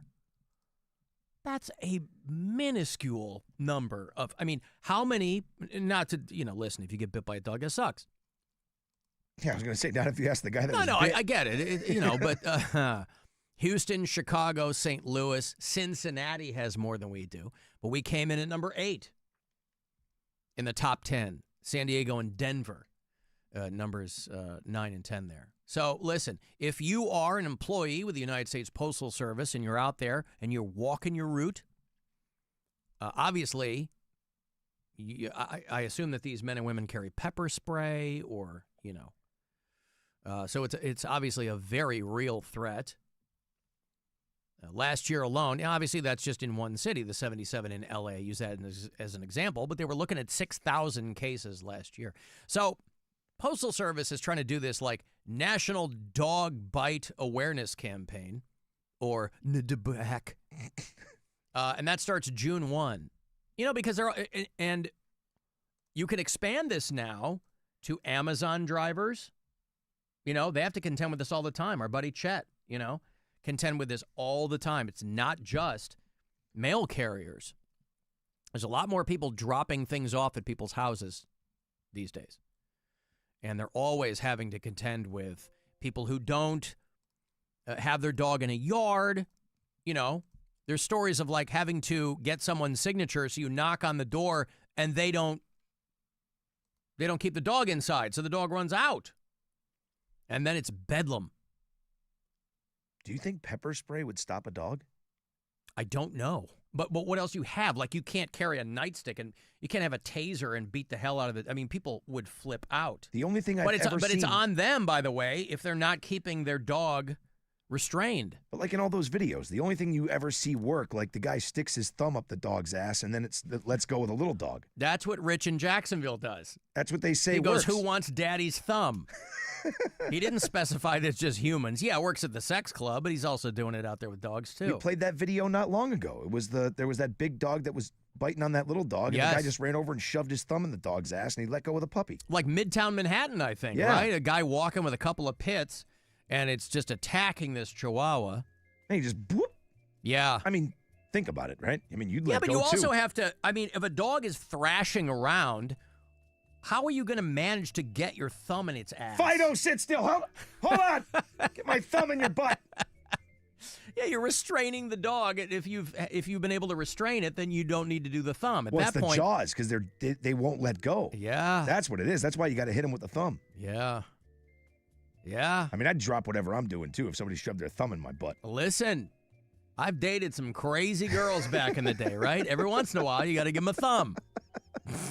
Check the oil. Oh, God, when that jaw locks down, they weren't trying to stab me, they were trying to bite me. Whoop. So the Postal Service obviously is trying to get the word out to just have, it's hard to believe you have to tell grown men and women to restrain their animals, but okay, here we are. They asked dog owners to keep the doors closed if they go outside so the dog can't follow, obviously. They also point out that kids shouldn't take mail directly from the letter carrier because the dog could interpret that as a threat to the child. Right? Like my dog, I have a mini Aussie, okay? She's a hunting dog. She goes nuts. You know, that's why I replaced my doorbell. My house used to have like a traditional doorbell. And I replaced it with when I put in a Ring camera. Because now it just says, there's someone at the door. Because she would go bananas when the doorbell would ring. But now that hasn't... Even now, if somebody comes to the front door or whatever, they knock, like somebody who's canvassing the neighborhood, you know, if they're trying to have a petition signed or something like that, or it's J-Dubs going door to door trying to ask you if I've heard the good word, you know, my dog goes nuts. But that new there's someone at the door hasn't triggered with her yet? No. Okay. Nope. Doesn't register with I didn't know if it became like, you know, the new thing, just Pavlovian. Like, she hears that, boom. Nope. I think it was the doorbell that would send her off. I just used a big word, by the way. It's pretty dope. Pavlovian. Well done. Damn. Let me go. Good for you. Thank you. See, who says this stuff is not getting through? Yeah. It is. So proud of myself. Some parts of the country obviously are worse for dog bites and attacks on postal workers, but Cleveland makes the list. Ohio in total is the second worst state overall, 350 last year. Texas, Ohio, Illinois, and New York State. Bad news for dog attacks. Have you ever been bit by a dog? I have. Like badly? No, I've been like nipped at by a new dog that I got. Yeah. But it's no fun. No, I've never had like a terrible dog bite. I've never had a terrible one, but I have a scar right between my eyes from a friend of mine's dog. Yeah. He's like, yeah, don't roll around on the floor with them. And I love dogs. Like any dog I meet, I'll just play around, dick around with. Mm-hmm. And I was on the floor and I was playing with him, and he just grabbed me right by the face. Boom. By the face? Yeah, right here. He got me right in the middle between my eyes and under my chin. Like his whole mouth was open. I still have the nice little scar. I don't think that dog's still around. I think he actually bit somebody else and they put him down. When we first moved out to the suburbs here, many, many years ago, we lived next door to this older woman whose husband had recently died. And so I was always over there helping her, doing something for her. And our dog was only a few years old by then. And she was still pretty playful. She wasn't malicious at all, but she was pretty playful, a hunting dog, whatever. And so I'm in the yard one day and I'm talking to this next door neighbor. And my dog, out of the blue, goes to nip at her ankle. Whoops. And draws a little, and she goes, oh. This woman's, tissue paper thin skin or whatever, it became this whole thing. Of course, I profusely apologetic and whatever. And, she's like, oh, this dog. I'm like, oh, okay, let's just take a step back here. Well, especially those dogs, right? Like their job is to herd. So he's just doing what he's bred to do. He nips at you. Yeah, it was fine. He's not trying to hurt you. It was fine. I said, I'll come over and do more stuff for you. Don't worry. It's all good. So the dog attacks on the right. No word about cat attacks. You never hear about dogs. Cat attack, cat attack, cat attack, cat, and never hesitate to get attacked by a cat. Why would you never hesitate to get attacked by a cat? I wouldn't keep like an eye that at out all. for that. So yeah. By the way, humans are on the precipice of amazing developments in life extension. Alex Jones used to scream about this all the time. He wanted the life extension protocols. I want the advanced life extension. I want to go to space. I want to see interdimensional travel. I want what God promised us, and I won't sit here and watch Satan steal it. Right. Sure. Perfectly normal reaction to science. Perfectly normal. Of course, that guy also wanted to eat his neighbor's ass. But, I'm one of those people where I'm like, if they came up with a drug tomorrow that was like, oh, this will add 50 years to your life and you'd be in pretty good shape, I would take it. Forget the peer-reviewed papers. Anyway, next year, they're getting ready to roll out. And I guess this is where some people's priorities are. Next year, they're rolling out an anti-aging drug for dogs. Because that's what we need. Oh, don't mind me. My dog should outlive me. Anti-aging drug for dogs. A groundbreaking drug designed to extend the lifespan of larger dog breeds. Now, I like dogs. I'm a dog guy. But animals' lives don't need to be extended like that. I don't know, dude. Make them for us. I mean, obviously, these studies can happen concurrently, but the dog one clearly is the one that's, their systems are probably less complex than ours, but that's the one that's going to hit the market before us. Why don't you laser focus on us? I mean, of course, people do suck. I So, was going to say, I'd totally take the dog thing before the people thing. Yeah, but then your dog's going to outlive you. So what? Then what? Then he goes with somebody else. I got great dogs. My old guy's getting old. You can see it starting to slow down. Really? Yeah, he still plays ball, chases stuff. He's just, he's crotchety now. He's just old. It's like me. He sits around pissed off all day. Pretty Really? pissed. Like he just sits there waiting for the puppy to piss him off. He's just sitting there. Yeah, okay. Yeah, my dog's not really slowing down, but I mean, she's showing a couple of signs. That's what I mean. Like he's fine. He still does everything. Yeah. Still can jump up on the couch and do all the things he always did, but you can see it. I mean, when you have dogs, you reach a certain age. Yeah, she just she turned 14 in February. Our dog. Yeah, Bear's 13. He just turned 13 in March. St. Patty's Day. St. Patty's Day. Yeah, dog. So this company developing this drug is called Loyal, and they say that it should be on the market next year. Developing drugs to extend a dog's lifespan. I wonder what it actually focuses on. You know what I mean? Because the way that they age, it's not the 7 years per year thing. It is in the beginning, right? They say that they age into their teens within the first 2 years. Yeah, and then it kind of slows down. gets looser than that. So I wonder what they're actually focusing on. Like, is it their bones? You know what I mean? Like keeping their bones healthy? Because a lot of dogs have to be put down because of hip dysplasia, all that kind of stuff. Listen, what I'm most worried about, just personally, is this drug going to make them taste different? There's something wrong with you, man. What? It said larger breeds. Let's get eaten. Come on, man. It's racist. Tell me I can't do that.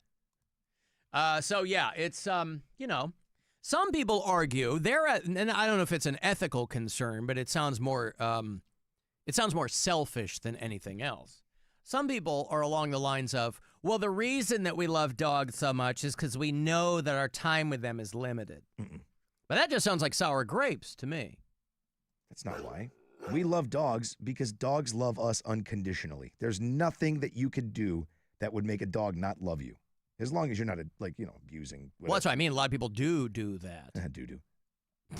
But no, like the dogs, like that reaction when you come home. There's nothing in the world like walking in and your dog just going bananas because you got home.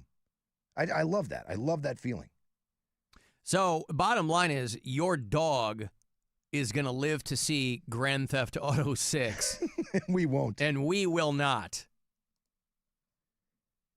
And so, we've talked about this before, a scenario in which the animal outlives the owner. So, the ultimate indignity is if this greatly extends your dog's lifespan and then you die. And the dog eventually consumes you, ironically. Oh. So it won't really matter if it changes the way they taste. Because, dogs have been waiting for this for a while. Humans, you see people walking around. A lot of them are properly marbled. Dogs can't wait for this. So, giant hunk of prime rib. And also, you're going to have people trying to eat these dog treats. Oh, without question. Right? Yeah, oh yeah. They're going to buy them for themselves. They're going to have some caveat, or there's going to have to be some disclaimer, hey, these will not work on people. It'd be great if it was the exact opposite reaction. But people don't believe. Speeds up your dying. Right. It speeds up your... It works for dogs, kills humans. Yep. Go ahead. Go ahead. Eat them. They're for the dogs, jerky. My dog lived to be 25. I died 2 months later. Be bleeding from both eyes. So there are a lot of people, obviously, who have, I'm sure results will vary on this, and this is probably something where they put out a PR release, but they'll probably kick this can down the road a few more years. I'd be really surprised if this was on the market by next year. But if they're saying that, though, maybe they're really close. Well, that's what they said. They're awaiting FDA approval. Of course, the people in charge of the FDA now, Lord knows what conclusion they'll come to. This dog doesn't have fluoride in it, does it? But something to look forward to if you are someone, let's say that you've got a dog that is maybe an older breed, and you're like, oh, I'd love to extend their lifespan. Alan, mail carriers have spray, but it's not pepper spray. Bee spray. I've heard of mail carriers carrying wasp spray. You know, like you get carpenter bees or something in your shed. You're spraying it in a dog's face. Oof. Alan, I'm a mail carrier. I don't carry the spray that the post office gives us. I carry a tactical pepper gel. I've sprayed cane corsos, Dobermans, and pit bulls, and it stops them in their tracks. Yeah, but then you don't get the fun of giving them the thumb up the ass. Right? Isn't that what it... Can you imagine if you sprayed Just does them? it after. Yeah, I was going to say, you spray them just to incapacitate them and then get the thumb in there. Just for sport. Yeah, spite Here you or go, sport. you son of a bitch. That's right. Alan, I was in a fight with a pit bull. I bit its ear and it let go. Yeah. How do you get into a fight with a pit bull? Like he owes you money? What about putting pepper spray on the thumb? Oh, it'll burn? Yup. So you get the initial woo and the sting that lasts. Yeah. The gift that keeps on giving. Indeed. Fire in the hole. Alan, my buddy in the first grade, got picked up by the head from a Great Dane, and it peeled his scalp back. Got 100 staples. Whoa. 25 years later, his face is tough to look at. Imagine that. Great Danes are like, you've never heard of them being like more aggressive. like a terrible Dane. Am I right? Huh? Alan, I agree with Rob. Coming home every day from work is the only time my dogs will smile. Oh, yeah. And it's awesome. Smile. Yeah.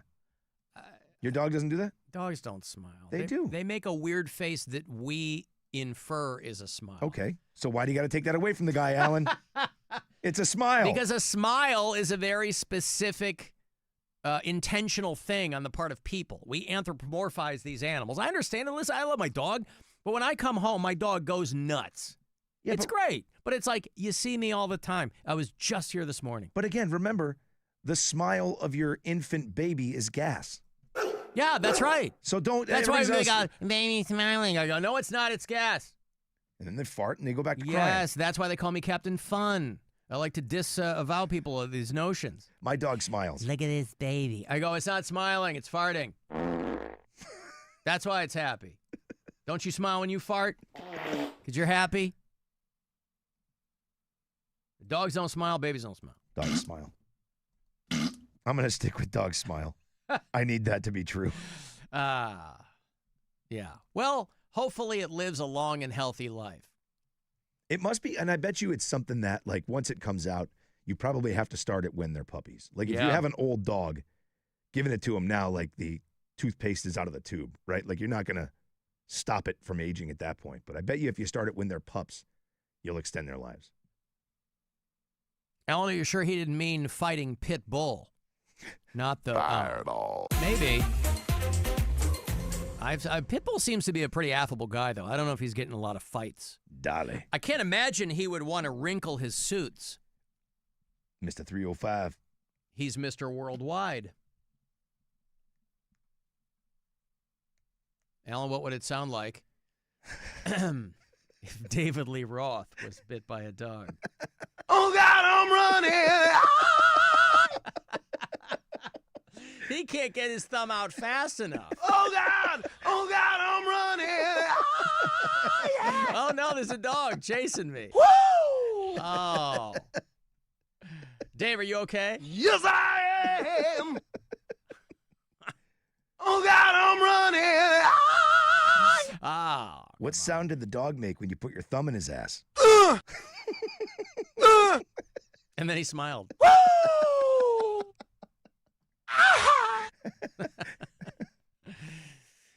I'll tell you all about it. Yeah, thank you, Dave. I'm gonna go see Jerry Cantrell. Man, I love Jerry Cantrell. Alice in Chains, last minute, had to cancel their spot at Sonic Temple. Sean Kinney sick or something, surgery. Jerry Cantrell going out. He's got a brand new album. It's called I Want Blood. And so that's the name of the tour. And I think Filter is opening up, by the way, from right here in Northeast Ohio. So Jerry Cantrell at the House of Blues on Friday, September the 5th. Ticketmaster.com with the details. I will see you there, man. I can't wait for this. Caller 10, you get my last pair this week for Jerry Cantrell. Good luck. 216-578-1007 or 800-348-1007. The Alan Cox Show. On our free iHeartRadio app and your favorite smart device. Just tell it to play the Alan Cox Show on iHeartRadio. The city. Las Vegas. Vegas, make some noise! The event. Our legendary iHeartRadio.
podcast, Therapy Gecko. You can listen to Therapy Gecko on America's #1 podcast network, iHeart. Follow Therapy Gecko and start listening on the free iHeartRadio app today. They say no man is an island, but at iHeart Cleveland, you sure get your chance to try. Hello? Anybody? Alan Cox. Where did everybody go? On 100.7 WMMS.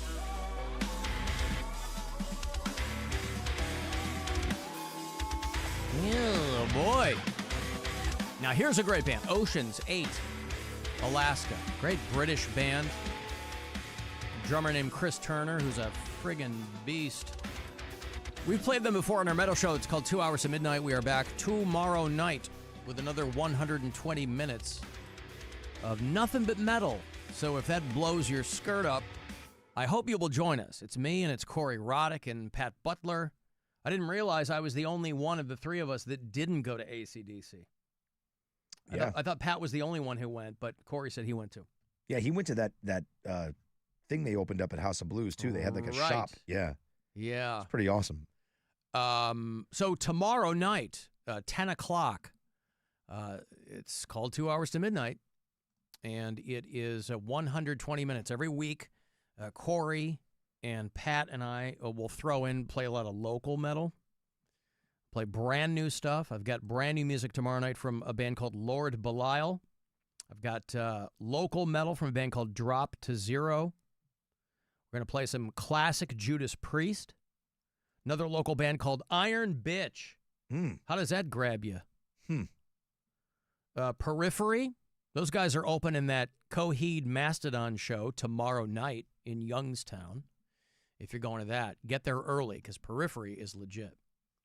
So anyway, tomorrow night, 2 Hours to Midnight, our weekly metal show here on the Buzzard. Weekly-ish. When we aren't being preempted by, late Guardians baseball or whatever. Mostly weekly. Mostly weekly. Speaking of metal, if you dig Lorna Shore, they got a lot of good bands coming with them. They're going to play Jacob's Pavilion end of September. I will have tickets for you all next week for that show. I want to go see Offspring at Blossom, 2 Hours to Midnight presenting Whitechapel at the brand new Globe Iron. That's going to be a hell of a show, too. That's not till November. But I'll be passing out tickets for that next week. I want to go see Neil Young. Maybe you're not into metal. Maybe you want a bit of a different vibe. Neil Young on the Love Earth Tour. Wait, Neil Young's not metal? He is not. Oh. His band is called the Chrome Hearts. All this time I thought that was metal. No. Harvest Moon is not a metal song? I mean, to the best of my knowledge, it's not. Huh. Cinnamon Girl? It's a great song, though. So good. Great song. Who redid it? There was a cool remake, too. Oh, yeah, I've played it sometimes. Yeah. At the end of the show. The Replicants. Yes. Yeah. They did a one-off long, long time ago. It was when, what's his name? Left Tool. Paul D'Amour left Tool. And then he got a bunch of other guys from different bands, and they just did an album of covers. They did Dirty Work by Steely Dan. They did Destination Unknown by Missing Persons. They did Cinnamon Girl by Neil Young. They slowed it way down, and that's what I liked about it. Remember, you've played it. I have played it, yes. It's quite good. Quite? Yeah. I still have that Replicants thing on CD. It's completely out of print. I don't even know if it streams.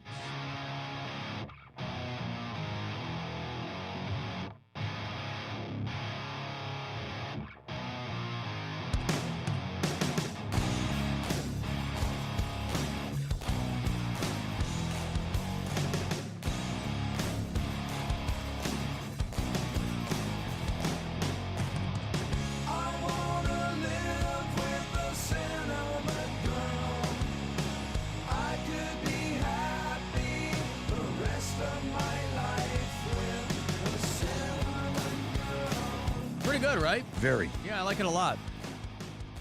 So that Replicants album came out. Oh, God, I don't know when that came out. Hard not to love that amount of distortion. Yeah. So it was, Paul D'Amour had left Tool, and the guy singing was, what's his name? Ken Andrews from a band called Failure. People who are into Failure. I think he was the singer for that. Anyway, that's like an early 90s thing.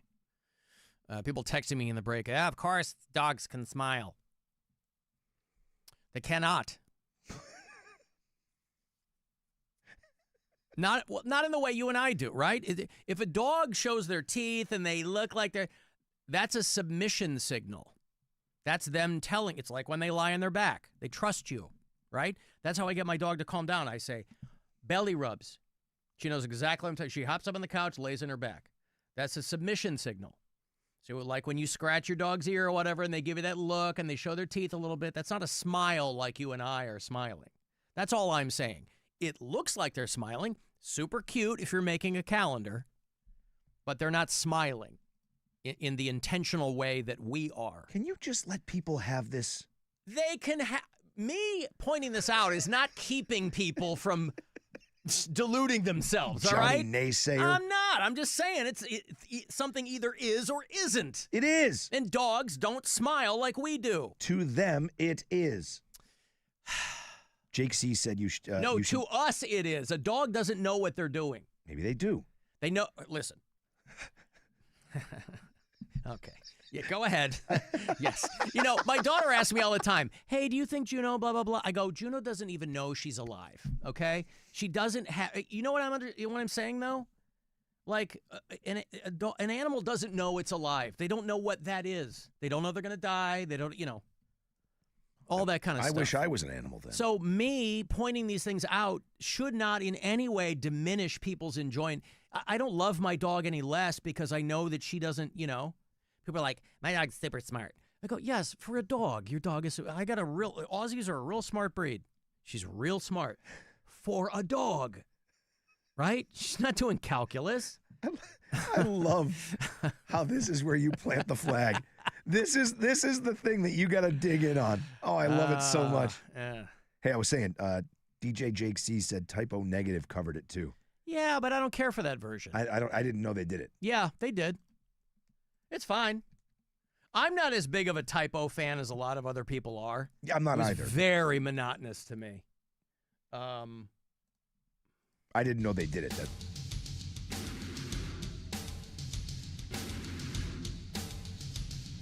This is a good version, I will say that. I just really like that Replicants version.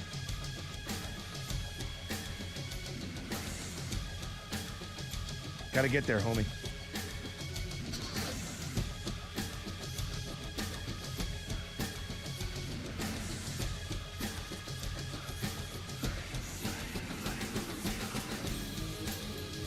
Jesus, do it already. I'm saying, God. All right. Yeah, so it's fine. It's fine.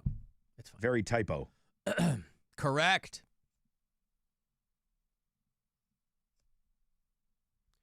Alan, why don't you call your daily show 2 hours after noon?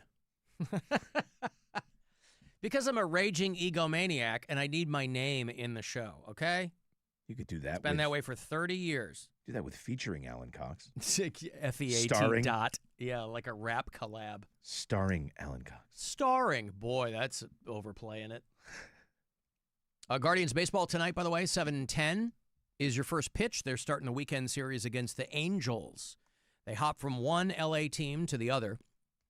But Wednesday night, they had that come-from-behind victory there. Really, like the last 5 runs in the 8th, I think.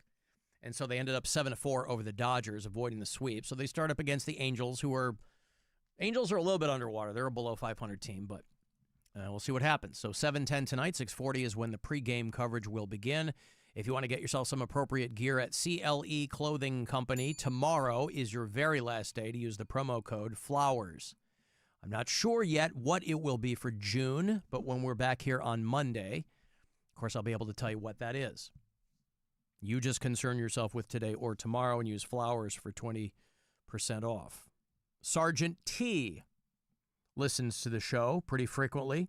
He texted me, and his son, I have to assume unbeknownst to Sergeant T, his son emailed, said, hey, my dad's a big fan. I think I met Sergeant T when we did our last, because we didn't do it this year, we did our last Polar Blast battle out of Boston Mills Brandywine. I think Sergeant T was there. I think that might be where I met him, but he said, it's my dad's birthday today.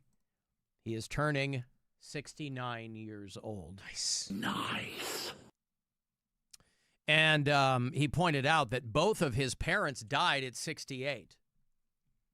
So that's got to be weird. You know, when you get, especially if you have a parent that died young. Your dad was young-ish, right? He's 58, yeah. 58, right. So obviously you're not older than he is. But when you know, my dad was 74 or whatever. But when you get, you know, if you have a parent that dies young and then you go, I'm living longer than my parent did. Yeah. Or a sibling or anything like, you know, it'd be weird. So happy birthday, Sergeant T. Thank you for your continued attention. Gentlemen, how are we doing? Happy Friday. I got a technical question that probably won't even get played on the air, but why does it seem like you guys take so many more breaks than the morning show? Is that because you have to, because it's a local thing, or I don't know. Just curious. Or am I just imagining it, that you guys take more or more frequently than the morning show? Okay, whatever. Have a good Friday. You are imagining it, yeah. Well, I don't know how many breaks they take. I take 2 an hour. Yeah, but we do them at different times. He does them at the top and bottom of the hour. We do them at 12 and 42. Yeah. So it's I only take 2, because people hit me up, they go, it takes so many breaks. I take 2 an hour. I have taken 2 an hour for 15 years. Yes, that's all it is. And they're approximately the same length. So it's, yeah, I think that the reason it may feel that we play more is because we start and then we break by quarter after. So we do that first segment. That's why I tell people, they go, oh, you just start. I go, every hour it's 11 and 41. That's why I take my breaks. First hour, 2. Doesn't matter. Yeah, so that's probably why it you seems are it. imagining it, sir. Yep, exact same amount.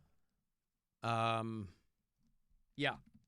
Again, I don't know how many breaks. So they take 2 an hour as well? Yeah, he stops down at 30 and then at top of the hour. Okay. Yep, so it's the same. Just same. Different time. Yeah.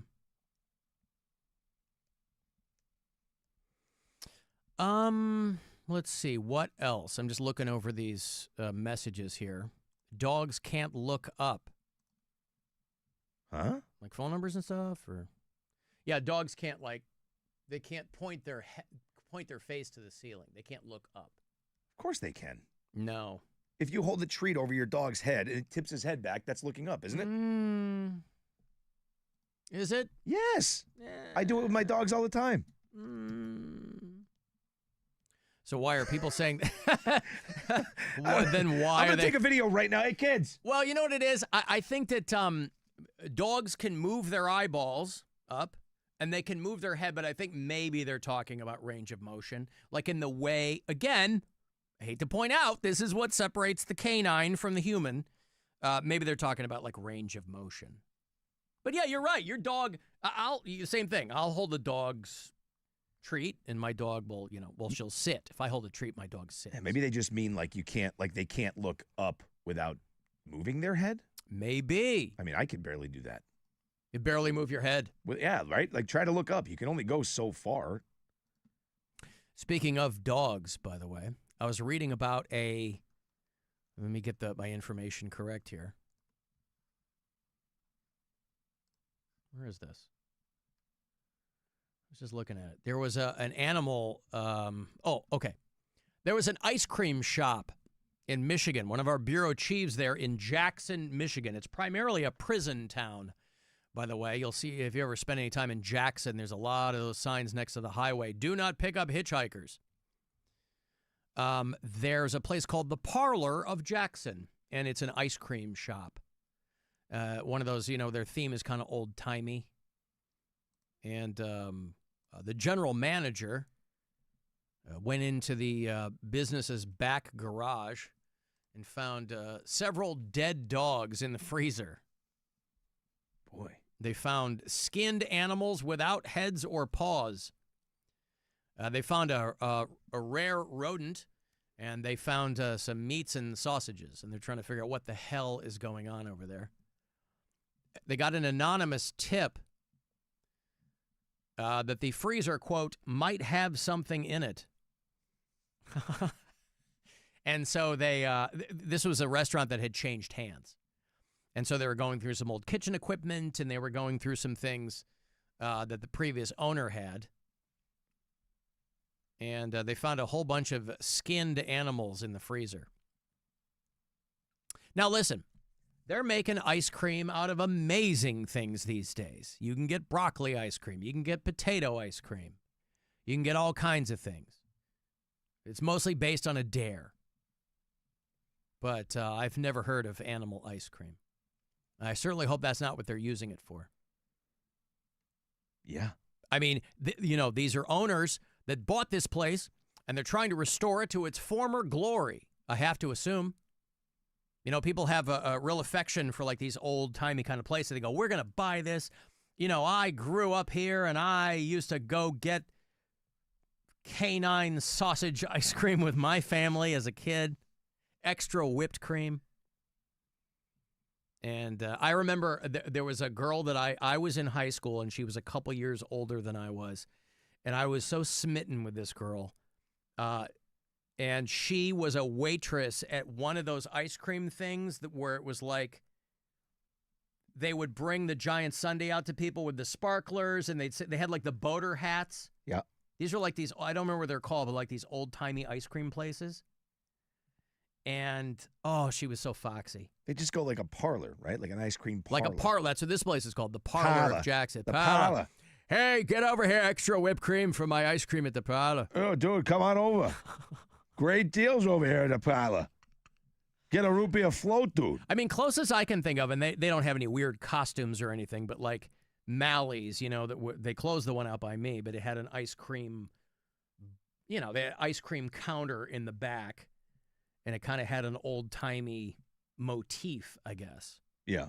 But a lot of these places, the ice cream parlor, I don't think these really happen anymore, but they were a big deal back in the day. What was the one that Moe tries to open on The Simpsons? Oh, Phineas Q. Butterfat. Remember Phineas Q. Butterfats? Phineas Q. Butterfat's ice cream parlor. Yum. You play it in Simpsons Hit and Run. It's in there.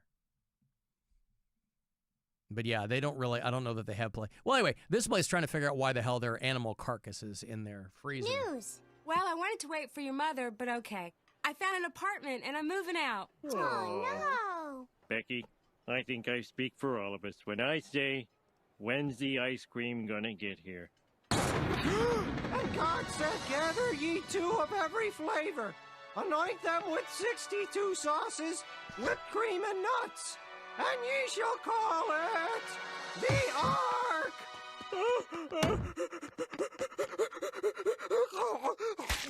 Homer! Relax, he's gorging. Okay, maybe not. We gotta save him! She's trying to give him mouth to mouth. He had a giant naked banana in his mouth. At Phineas Q. Butterfats. Great name. Yeah. I love ice cream, but last couple times I've had some, I'm not housing it like I used to. I used to be able to eat like a pint of Ben & Jerry's, like in a sitting. I can't do it anymore. I don't know what's going on. I lost my greed for the ice cream. No I choice. think I maybe rewired my brain. Dogs don't smile, and you can't eat a pint of ice cream. Man, you're just I know. stacking up the fun today, aren't you? It's the end of days, really. You know how it feels like overall everything is ending? Everything is, everything's grinding to a halt. These are the signs. Some people opt for the nonsense in the Bible. I look to more real-life road signs and markers, right? Dogs can't look up. And I can no longer eat a pint of ice cream in a sitting. Alan, maybe it wasn't an ice cream store before. It was. That's the point. The Parlor of Jackson was an old-timey ice cream store. And these people bought it because they wanted to restore it to its former glories. The soda jerk. Mm-hmm. Alan, Dogs Can't Look Up is a Shaun of the Dead reference. Okay, I like that movie. I haven't seen it in 20 years, but... Alan, why don't animals have pubes? It's actually a really good question. Well, probably because they're just covered in hair, right? How do we know that they don't? But I'm saying they're already covered in hair. Yeah. Yeah, that's interesting. They do have like those long pecker hairs. Are you lamenting that? Are you bummed that they don't? I mean, it seems like an aesthetic thing that I'm okay if that's missing. We dog walking around with a giant bush. Like a nun. Oh, boy. All right. I have got to take a break. If you want to send a text, 35192 to do that. I will have tickets for John Mulaney in a bit. My last pair to see him is the third show at Playhouse Square. They kept selling out, so they kept adding them. But John Mulaney is going to be at Playhouse Square. So if you dig him, I'll hook you up shortly. You can watch the show on our YouTube channel if you like. You'll listen anywhere on the iHeartRadio app. The Alan Cox Show, 100.7 WMMS.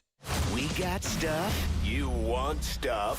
Win stuff. This week at WMMS.com. Sun's out, windows down, and your next stop, Circle K, for a meal deal that's ready when you are. Get to WMMS.com and register for your chance to win a $75 Circle K gift card to cover your meal deals for a month. You know you can get a hot dog or taquito, chips, and a Polar Pop, all for just $3. Circle K meal deals. Quick, easy, and made for on-the-go days. Swing in and fuel up fast. Get more info and register to win at WMMS.com.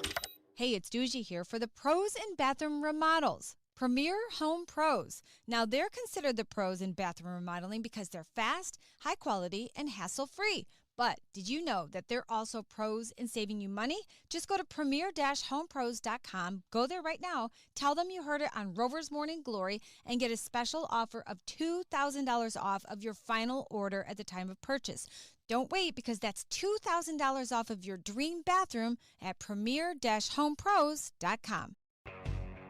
How do you spot the all-new Nissan Rogue Rock Creek? Here's a hint. It's got all-terrain tires, a tubular roof rack you can't miss, and it's tough inside and out with lava red detail. You'll also find it in its natural habitat, climbing mountains, attacking rugged trails, and never backing down from any adventure. The first ever Nissan Rogue Rock Creek. Intelligent all-wheel drive cannot prevent collisions or provide enhanced traction in all conditions. Always monitor traffic and weather conditions. Always secure cargo. Heavy loading of the vehicle with cargo, especially on the roof, will affect the handling and stability of the vehicle. Mr. Hero's turning 60. We're proud to have served your favorite cravings like the signature Roman burger and classic hot buttered cheesesteak for 60 years. And celebrating what we do best. Thanks, Ohio. I crave a hero. Take the highway to the Flavor Zone with the Roadhog Rib Sandwich at Get Go Cafe and Market, featuring a juicy rib patty with barbecue sauce, topped with cheddar cheese, pickles, and crispy onions on a King's Hawaiian bun. Order in the Get Go app to grab and go. Get Go Cafe and Market. Better. Believe it. Hey, Mackenzie here for Ken Ganley Volkswagen, where you'll find a great selection of VW models. Drive the 2025 Taos S, $199 a month, $199 at Ken Ganley Volkswagen North Olmsted and Willoughby Hills. I want to see you in a Ken Ganley VW.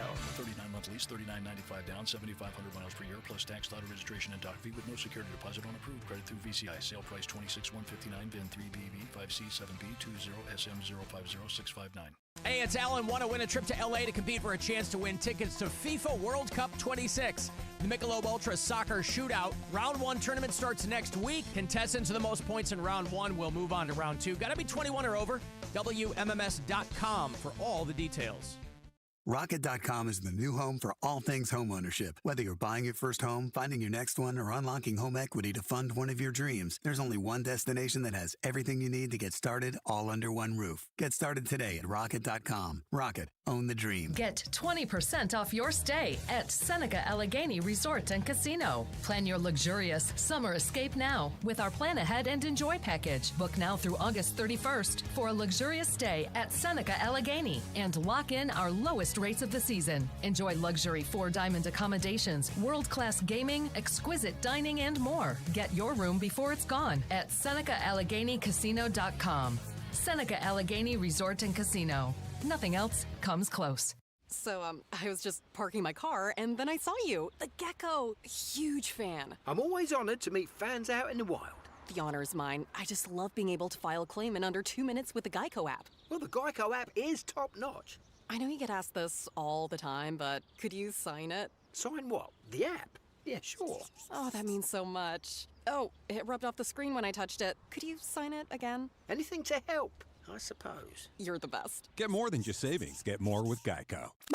And we're back talking all things connectivity with Spectrum customers Kev and Melissa. So tell us, how long have you been with Spectrum, and how important is a reliable internet connection? We've been Spectrum customers since we moved 12 years ago. The first thing we did is sign up for Spectrum Internet. You get a lease, you get it Wi-Fi. Yes, immediately. We need that. We had Spectrum Wi-Fi before our couch got here. That's true. That's a true story. I'll sleep on the floor, but I won't go to bed with no internet. You heard it here. Switch to Spectrum now. You know what I could really go for right now? Literally anything that comes in a McDonald's carton, wrapper, or bag. Or a McDonald's cup. Yes, any of those items should do it. Satisfy your everyday Mickey D's cravings with McValue. Now enjoy any size frozen Coke, frozen Fanta Blue Raspberry, or Sprite Limonade for just $2. Price and participation may vary. Coca-Cola, Sprite, and Fanta are registered trademarks of the Coca-Cola Company. Ba-da-ba-ba-ba. Summer savings are here at Going Gone by Dick's Sporting Goods. Score up to 70% off styles from top brands like Nike, Adidas, Jordan, Kalia, and more. Discover new markdowns and arrivals every week. Hurry in and save big on summer styles at your Going Gone. This summer, save more with hot deals on Meijer brand must-haves for $2 or less all season long. Like Meijer potato chips? Yep. Hamburger buns? Of course. Ketchup? Absolutely. How about Meijer lemonade? That's my favorite. Yep, that too. Plus pickles, baked beans, cheese slices for sandwiches. It's your favorite Meijer brand must-haves for $2 or less all season long. That's a good deal better. Only at Meijer. Exclusions apply. See all deals in the Meijer app. Grab your shades, your flip-flops, and your free iHeartRadio app for the start of summer 2025. No matter where you go this summer, your favorite radio station, the music you love, and the best podcasts in the world will be along for the adventure. Make sure you have the free iHeartRadio app in your phone today. Shopping with your parents can be embarrassing. Why would they sell jeans with holes in them?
Three 348-1007.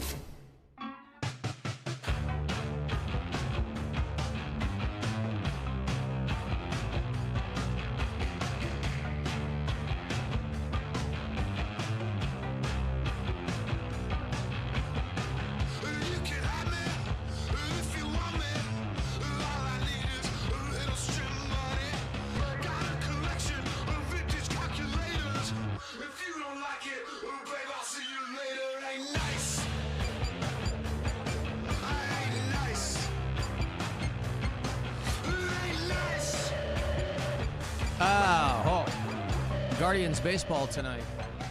They were off last night. Night in the before, afternoon too. or on Wednesday. Yeah, in the afternoon. They start up against the Angels tonight, 7:10. And then afternooners tomorrow and Sunday. Then they go to New York, play the Yankees. Next week, come back, play Houston. Tito and the Reds in town. They got swept by them last time, I think. Still plenty of baseball to be played this season. You'll hear all of it here. You'll hear every crack of the bat. You'll hear every ball, every strike, every bunt here on MMS. I'm going to get to a game. I haven't been to a game. I think that literally the last time I was there was for the home opener. Same. We were just there for a bit, right? Having some pops. Have to find out the next time that the White Sox are in town. August 9th. I think I'm going to be gone. Oh, no. Well, no, that's in Chicago. Yeah, somebody keeps sending me the article about, I have a friend whose daughter works for the White Sox organization, and there are rumors that they want to move the team. And I'm like, boy, what would I do in that situation? You know, it's like the people who rooted for Tom Brady when he left the Patriots.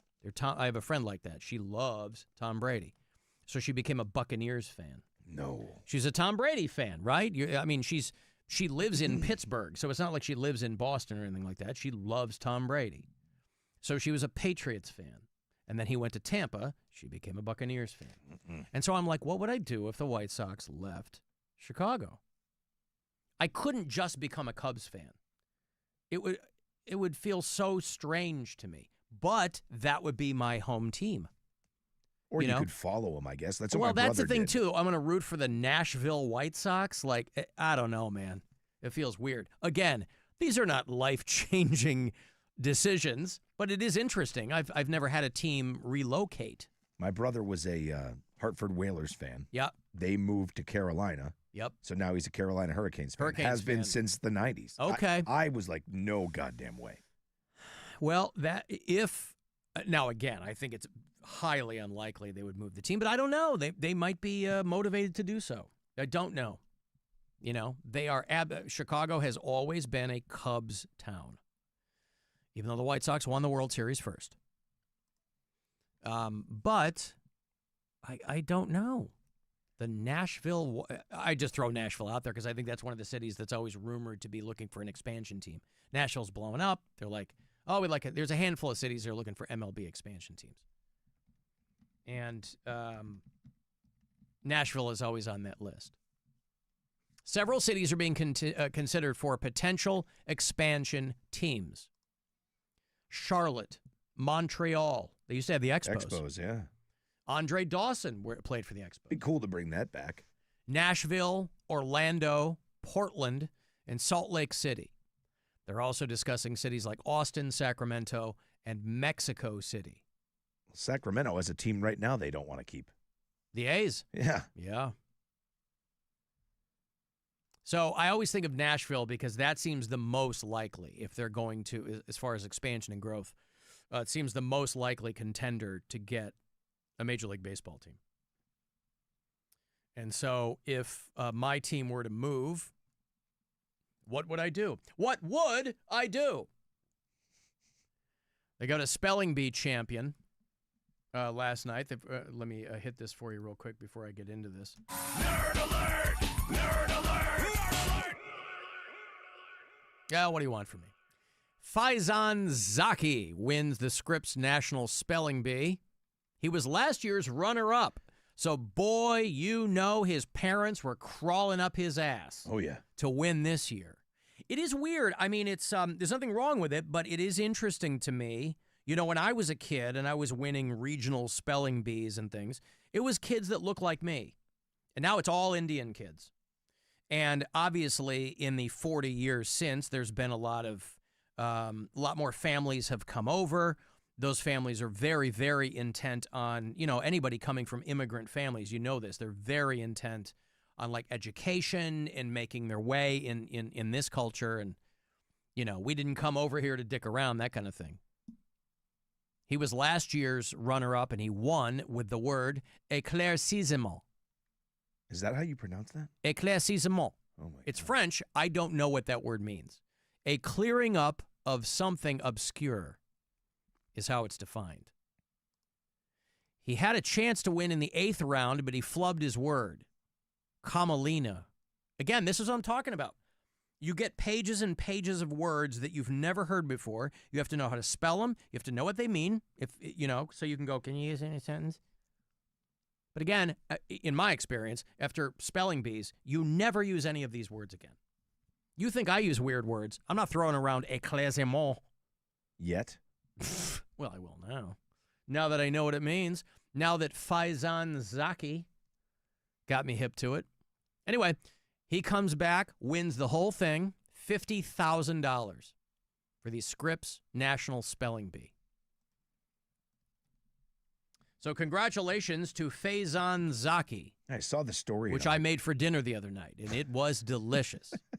Faizan Zaki overcomes a shocking, self-inflicted flub, an unforced error, and wins the Scripps National Spelling Bee. So that whole Camelina thing, it almost took him out. That seems easier to spell than whatever that other word is. Yeah.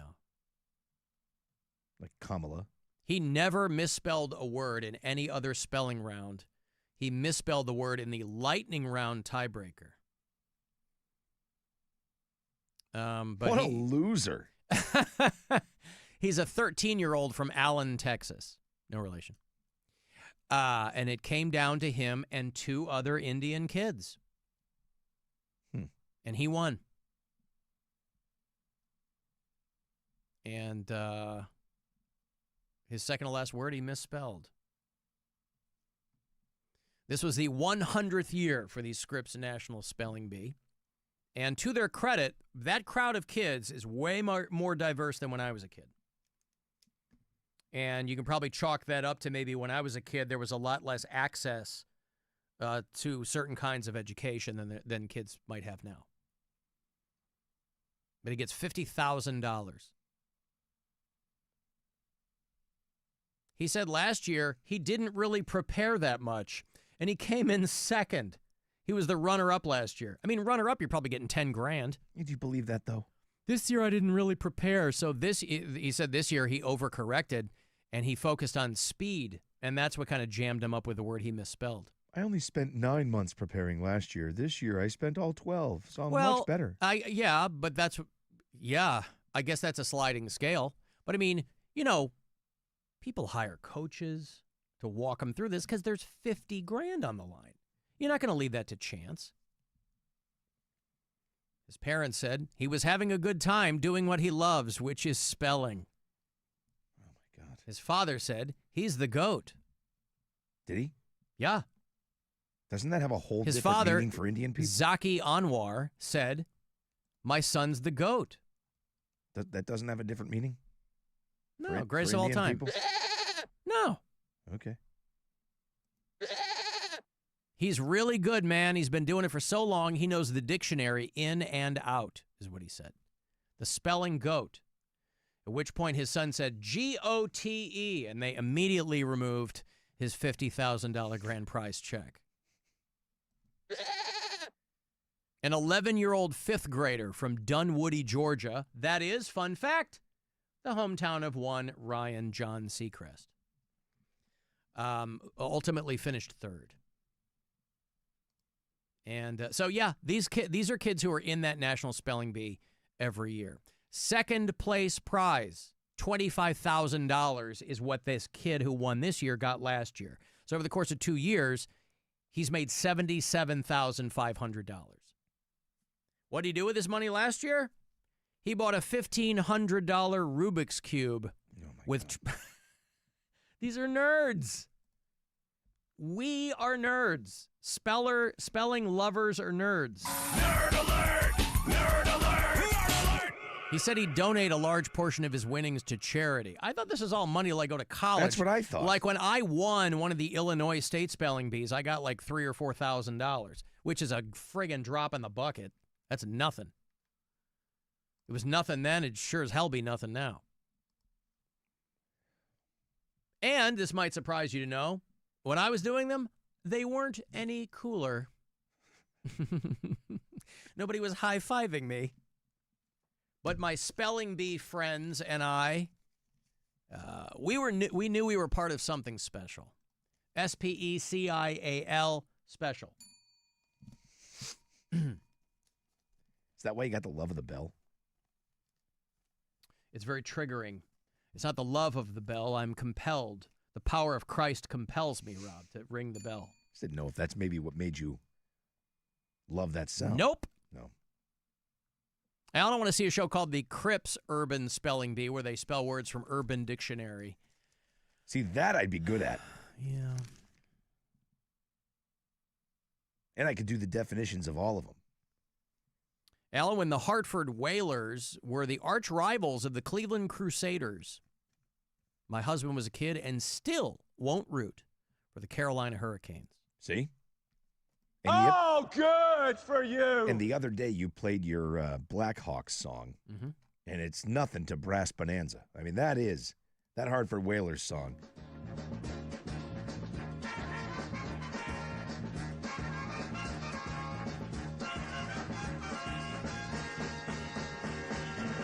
Here come the Hawks, the mighty Blackhawks.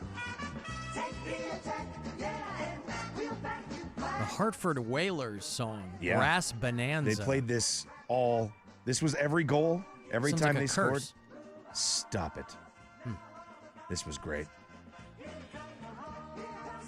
The Bruins had one like this as well, but the Whalers, this was their big one.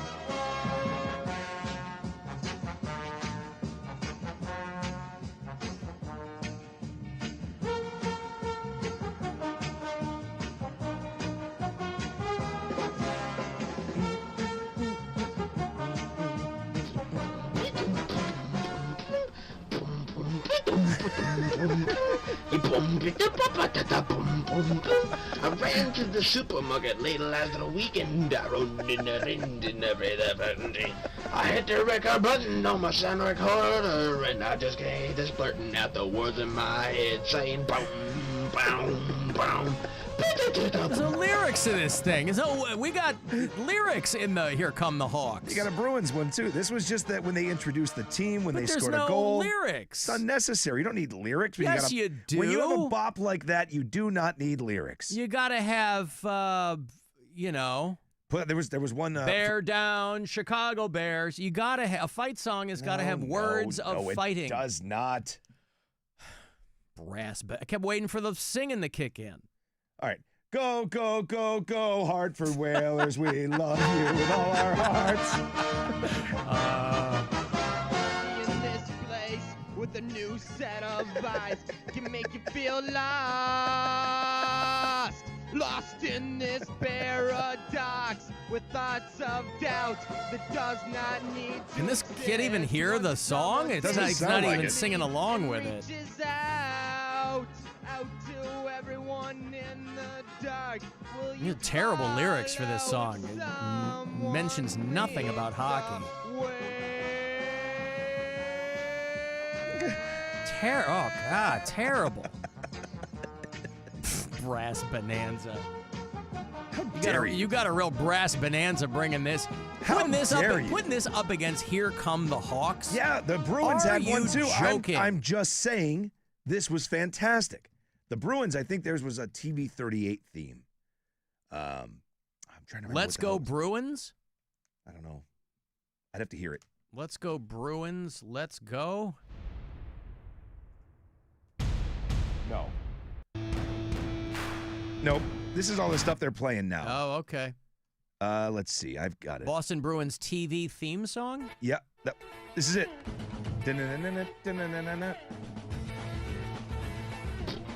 This was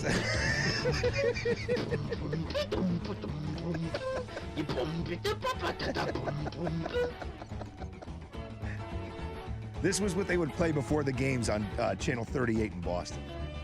So again, what it's kind not of rockabilly crap is this? No, would you stop? From Boston? Shouldn't it be like, I don't know, bagpipes or something?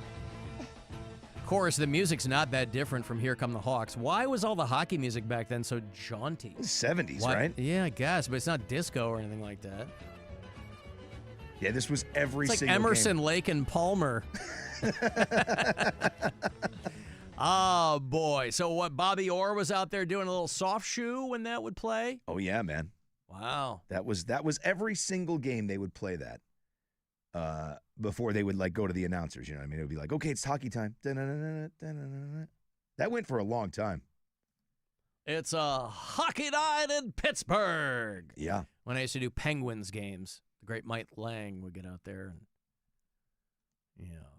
R.I.P. Mike Lang. Can't believe you crapped on Brass Bonanza. I just like the name Brass Bonanza. There's nothing about that implies a bonanza. My mom worked for the team, so we would. That's why, like, I was always a Bruins fan, but I've been to probably more Whaler games because my mom worked for them. Oh, she did? Yeah. Oh, wow. Yeah, so we would go to games constantly. So I loved both teams, but when they left, I was like, yeah, never again. And my brother's a big Carolina fan, so I kind of was happy when they got their asses whooped and he was in my house when it happened. Wow. Yeah. Did the Hartford Whalers do a lot of cross promotes with Burger King back in the day? Hartford, no. Remember Burger King's fish sandwich was called the Whaler. Oh, well, you know what? Maybe they did. Maybe. Some fan you are. You don't even remember their food promotions, Rob. I do not remember their food promotions, no. But I do remember going to a lot of games. Uh-huh. And I got to see a lot of, like, the greats, you know what I mean, because of that. Like, I got to see Wayne Gretzky play. Yeah. It was great. I loved it.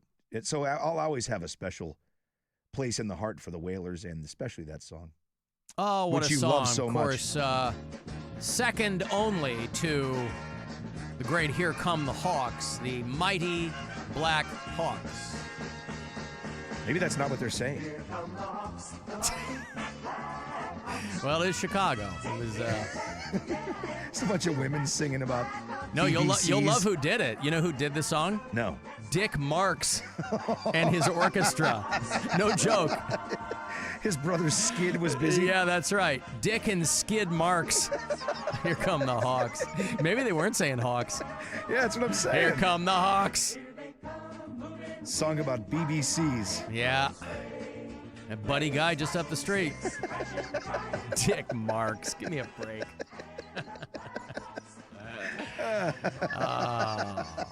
Hey, listen, Richard Marks. I wonder if he's... he's the father of Richard Marks. Because I was going to say, Richard Marks is from Chicago. I wonder if he's related. Ha ha. Of course he is. It's his dad? Dick Marks is Richard Marks' father. Maybe he's Dick Marks Jr. Pecker tracks Dick Marks. It's just Boy, imagine perfect. you're Richard Marks and you're like, yeah, my dad came up with the Dick Marks Orchestra came up with the Black Hawks song.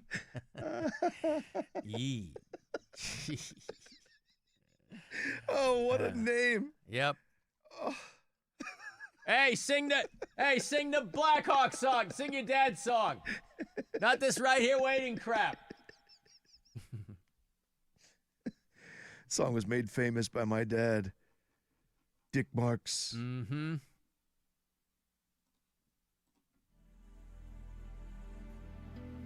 Hey, this sucks.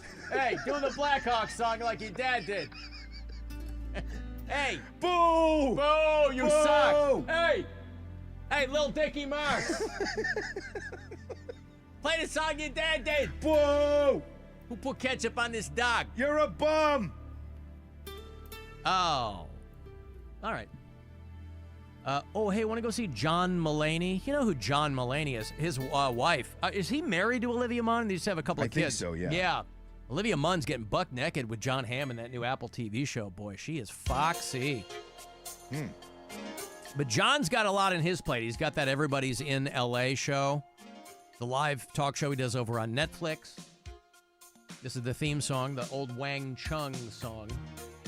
And John Mulaney is on the Mr. Whatever tour, and he figured he'd come to Cleveland, do a show at Playhouse Square. And they kept all selling out, so they added 2 more shows. So you're going to get a pair of tickets here for that 3rd show with John Mulaney. You got a ways to go. It's Sunday, October 26th. So you'll have them for a minute at Playhouse Square. PlayhouseSquare.org if there are any tickets remaining to buy for that show. You'll find them there, but you'll get my last pair this week. So good luck. Probably see you there. John Mulaney at Playhouse Square. 216-578-1007 or 800-348-1007.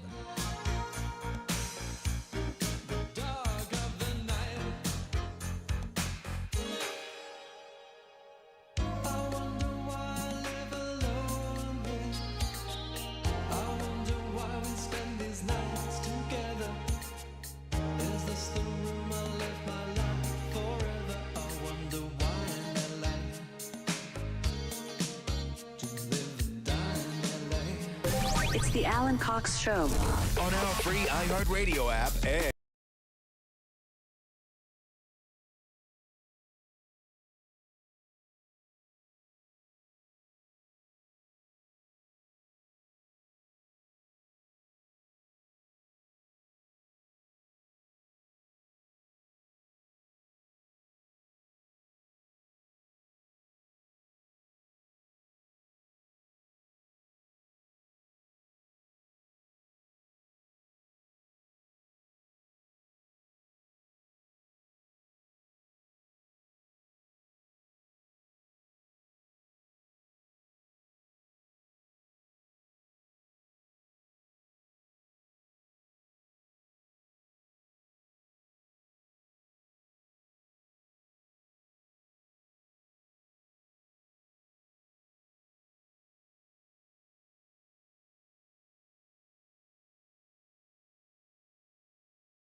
I was reading about Ozempic teeth is a thing. You ever heard of Ozempic teeth? No. You know, people were racing to take these semaglutides with little consideration for what might happen on the road. And you never know. You know, the desired effect is people were losing weight rapidly, but they're obviously finding things. The same people that were out there pissing and moaning and screaming that they didn't want the vaccine because they didn't know what was in it, they lined up to lose weight. The latest alarming side effect of weight loss drugs in general, they're calling it Ozempic teeth. A wide range of dental issues that users have been experiencing. Dry mouth, bad breath, those go hand in hand. Gum disease and tooth decay. Whoops. Well, because they said it's pretty simple. When you eat normally and regularly, that stimulates saliva flow. But if you're on a drug that suppresses your appetite, you're not eating as frequently. And so when your salivary glands aren't stimulated, you can get issues.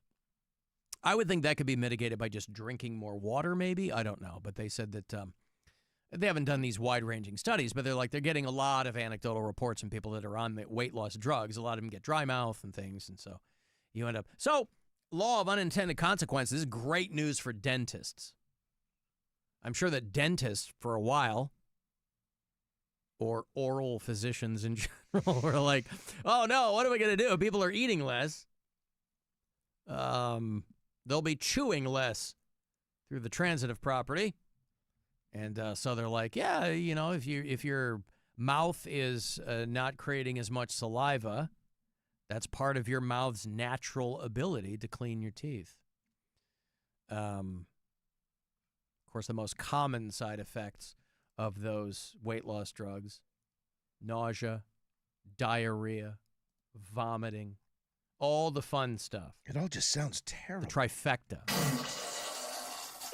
Well, you lose weight quickly, you know? And depending on how big people are, I was talking to somebody about this, and I said, you know, you can lose a lot of weight, but it happens so rapidly that you're left with the skin. Right. And that's no fun. I mean, you can pay to have that removed, but that ain't cheap.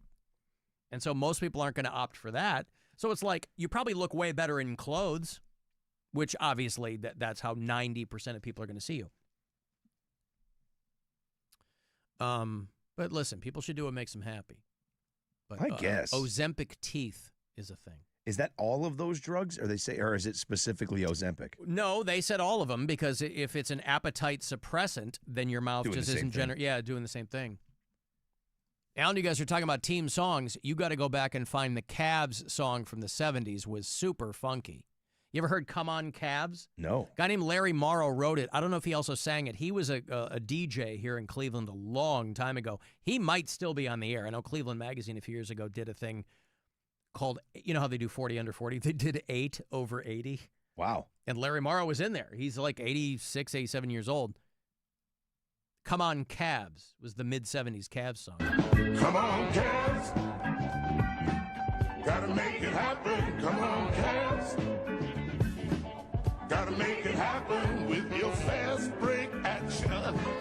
Gotta make it happen. Just keep on coming on. Gotta make it happen. Come on, Cavs. Gotta make it happen. Come on, Cavs. I love it. 1975, you kidding me? Man, that is funky. Yeah. Come on, Cavs. That spell- can't be Larry Morrow singing. I think he wrote it. Did they spell it C-O-M-E, being that funky? As opposed to C-U-M? Right. Yeah, they do. They spell it C-O-M-E. You just think when something's that funky, there's a chance. Mm-hmm. There's a little double entendre in it. You know what I mean? That's right. Come on, Cavs. Come on, Cavs. Come on, baby. Make sure they don't slip on the floor.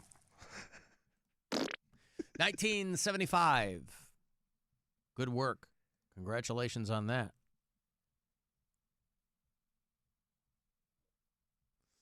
Alan, those people also aren't getting all the nutrients from eating decent food.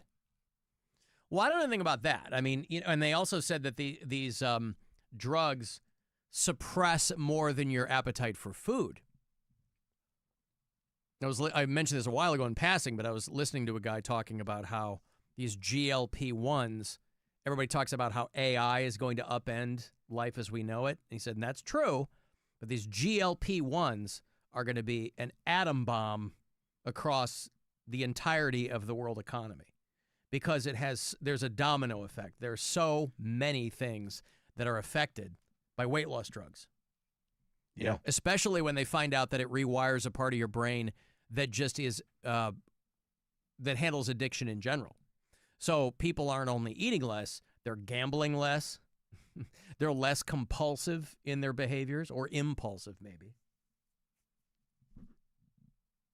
What happened to the good old days where you could just do a bunch of blow and lose all your weight that way? Well, how did cocaine affect your salivary glands? That would be my first question. You'd be up for 4 days, so you just eat whenever you want. Oh. Do whatever you want. And they'd probably fall out occasionally. Well, listen. I wasn't a side coke effects. guy. Yeah. I take the rough with the smooth. That's right. I do coke so I can work longer, so I can earn more, so I can do more coke. I do coke so I can work longer, so I can earn more, so I can do more coke. Sounds like a vicious cycle.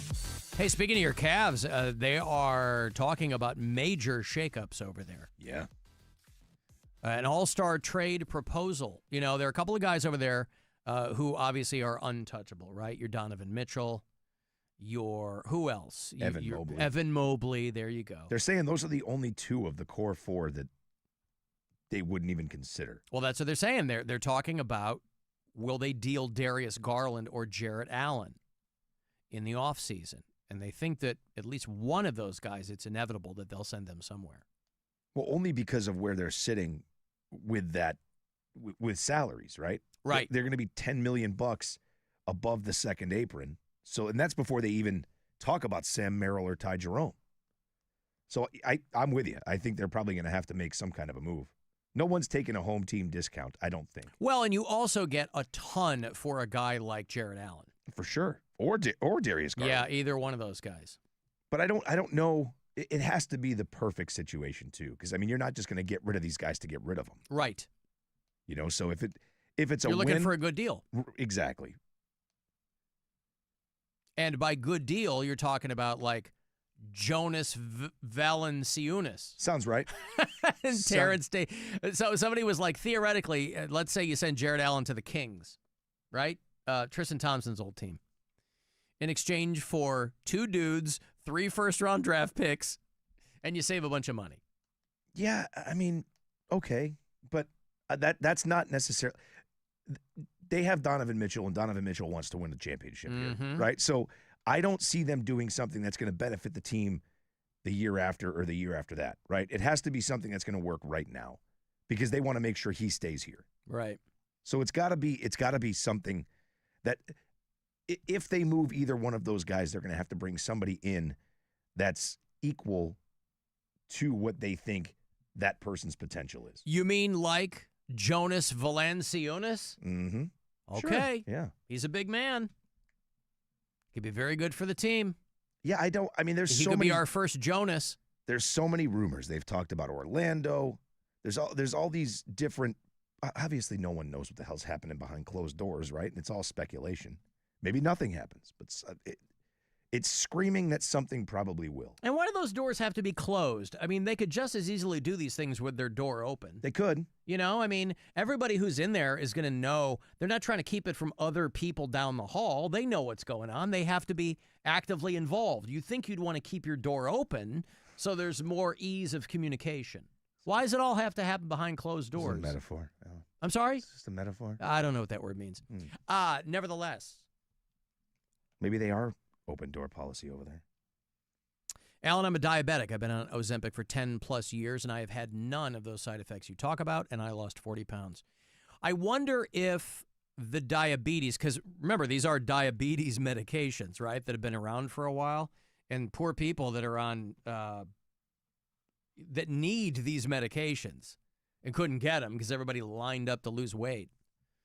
I wonder if the diabetes, rather than just being like, I want to lose weight and going in cold with this stuff, I wonder if needing it for diabetes medication keeps you from those side effects. I don't know. I'm talking out my ass. I don't know anything about these.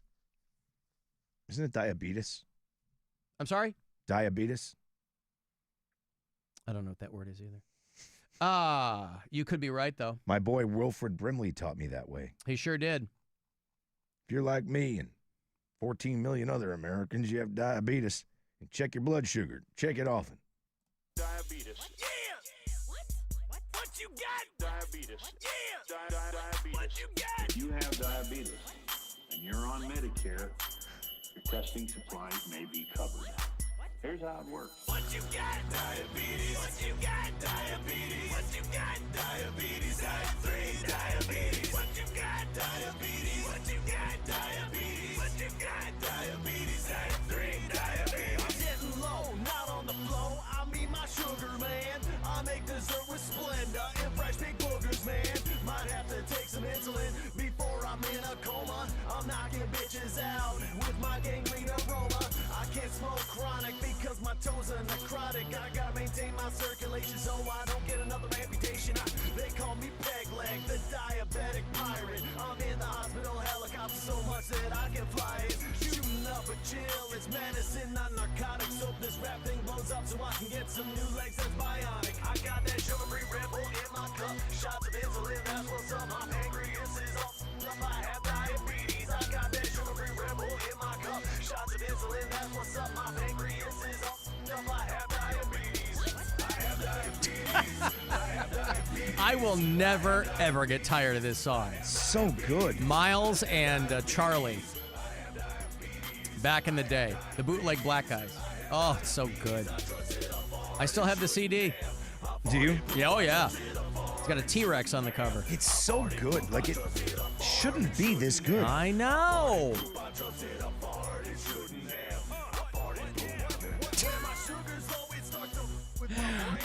Plus, you got to research diabetes to make it. I don't know anything about diabetes. He's such a talented dude, man. Yes, of course.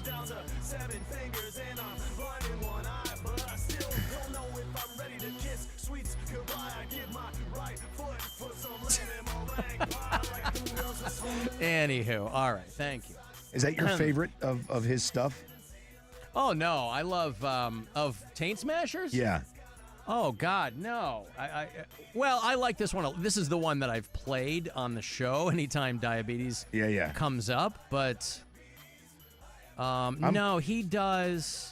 What's my favorite Taint Smasher song? I'm partial to Fap God. I like Piss Planet. Oh, you're talking about the ones he's done for the show. Yeah, just in general. Oh, like this, yeah. all No, the I stuff like that he's done. He's done a lot of his own albums. He did It's Morbin Time and I'm Attracted to a Cartoon. Tyrannosaurus Sex is good.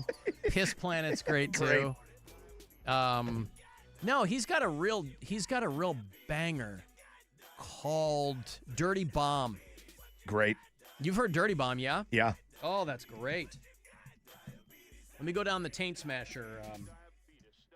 Does he have any edit versions? The one he did for even the Cybertruck was good. I don't think Dirty Bomb has any nasty stuff in it. It's just heavy, and I love it.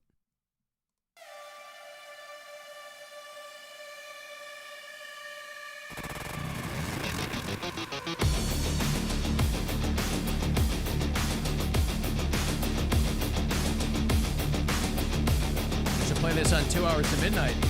Yeah.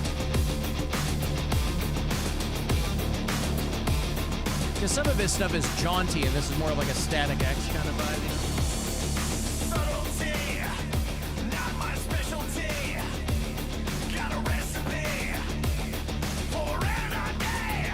I got a rotten core. Show no remorse. Guerrilla war. Excessive force. They were right all along. Time is up. Hope is gone. Detonation, it won't be long. Running high, turning bomb. By the way, just to reiterate, among you creative types, this is what you can do when you don't have children. Yes. Just FYI, Yes. right? He and his lovely wife, when they were very young, they were like, I think we're good. You get all your time, you get all your money. And mind you, I have 3. Rob has 2. Yep. We love them. We would lay down our lives. However, that's what you can do when you get all your time and all your money. You're sitting around looking for ways to dick around, I'm right? bored. Now, granted, most people aren't even a fraction as talented as Miles is. However, when you're not chasing rugrats around, of course, the trade-off is, you get to release good humans into the world. And God knows we need more of them. Not humans, but good ones, Even if I didn't have kids and I had all that time and I had all that money, I still wouldn't be a tenth as creative as Miles. Right. His stuff is just, it kills me. Every time he puts something out, I'll get to hear it a couple minutes before he releases it. Cracks me up. I'm telling you, that one they did about the Cybertruck was great. I've still got Fap God in here. Oh my God, that Eminem did Rap God, and so Miles did Fap God for us. Was that for you? Yes. Yeah. I think, yeah. I'm beginning to feel like a Fap God. Hear me beating it, it sounds like applause. Now I think my arms are strong cause I fap lots. They send a fap like a machine, so call me Fap Bot. But for me to fap in front of the computer, I take off my jeans. Got a fap sock in my back pocket. I don't friend fun around app block it. Seats got sweat for my ass on it on the internet. I just don't know how you write that. I don't have that kind of brain. You know what I mean? Like, you have to really, I don't have a rap lyric brain. I mean, it's one thing to write it, but then to do what he's doing right there, all those, there's a billion words in what he does right there. I know. He even does the fast part of it. Oh, it's so good. I know. God almighty. Oh, anyway. Love that dude. Hey, Alan, it's Eric in Penn Hills, Pennsylvania. Listening to yesterday's podcast, you're talking about how you like your bananas naked, crunchy, and not sold individually. Us customers, we've heard you talk about your food preferences over the years. Have you ever thought of grouping them together for some ofs, like a themed some of? The Alan Cox Show food experience. If you have the episode where we discovered that you like quarter bagels and no more, that could go in there. You could do a solid week of Alan Cox Show food some of. God, could you imagine that? You think I'm insufferable now. Could you imagine a sum of show of nothing but me talking about my weird food stuff? Oh, God, you know not what you ask, young man. Oh, by the way, though, I did find out Trader Joe's sells individual bananas. I think the story is apocryphal. I don't know if it's true, but supposedly the guy who runs Trader Joe's, they sell individual. You can buy 19-cent bananas at Trader Joe's. There's a Trader Joe's by me. I haven't been in quite some time. But the story is either a store manager or somebody higher up in Trader Joe's. Some old lady was lamenting that there weren't individual bananas. And she was like, they're like, why don't you just buy the bunch? And she said something like, because I don't know if I'm going to live long enough to eat them. That sounds made up to me. Mm-hmm. But they do sell individual bananas. Now, I got no problem buying a bunch of bananas. I don't want to go back down this road, but... You saw what happened in my house. Overzealous banana buyers. Right. Oh, that was from your house? That was my house. Rob sends me a picture of just, black bananas. Are they hanging on the hook? Did I see that? You have the banana hook? Yep. Yeah. Yeah, and it was like 10 of them. My mom bought some. My wife bought some. Yeah. There's all these bananas. Who's going to eat them now? Nobody. They're going to go into a bag, make them into into the bread. freezer. Yeah. They're going to get turned into what do you call it, smoothies or bread. Yep. Dumb. I don't have a banana hook. I have a banana hammock. Hey, they don't last any longer, by the way. People say that you do that to keep them off the counter to make them last longer. No, the banana hooks. Oh. They say that makes them last longer. Don't put them with other fruits. I've tried everything. The only people that tell you they last longer are the people trying to sell you a banana hook. True. And I fell for it. And I firmly believe once a banana goes into the freezer, it never comes out again. Go into the bottom of your freezer. You're going to find all kinds of frozen banana. These are for smoothies. You're never going to use that.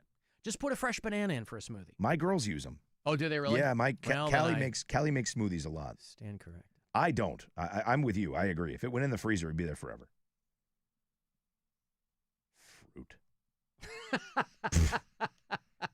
Waste of space in a freezer. Stupid fruit. Taking up ice cream space. I love fruit. I guess you could say, Rob, I'm just, they say you are what you eat. I guess I'm just one big fruit, Rob. Big fruit lover. Yeah, I sure am. Keep an open mind. I don't like all fruit. I like some fruit. You're a banana man. Love bananas. Peel it, eat it naked. I'll shoot some video over the weekend, Rob. I can eat that thing in one bite. Oh, it's a sight to see. Oh, I'll tell you what. What gag reflex? That's right. Now I need to go back to the chia seed and seaweed snack alarm time, too. I haven't had seaweed snacks in a while. I still like chia seeds. Seaweed snacks? Mm-hmm. Like the chips? Yeah. Like a little strips. Yeah. Yeah, I don't mind those. I kind of like those. Well, it was funny, and it's when I was at that opening of that brand new Sheetz down there in Wadsworth, full of people, right? Because they're giving away a bunch of prizes and whatever, and people want to check it out. And once that place opens up, any Sheetz, they're open all the time. They never close. But it was funny because they have aisles and aisles of snacks and all like that. But they do have a corner that's fruit. They have one thing there that has multiple baskets with apples and bananas. Not one person even looked at it sideways. I'm like, everybody else is packing into this place to see what they got going on. Not one person. I'm like, I got a clear line of sight to that fruit. I'm going to march right over there, get me some produce. I got to take a break. 35192, you want to send a text? You can watch the show if you want. Find the Alan Cox Show YouTube channel, and we'll be back. The Alan Cox Show. 100.7 WMMS.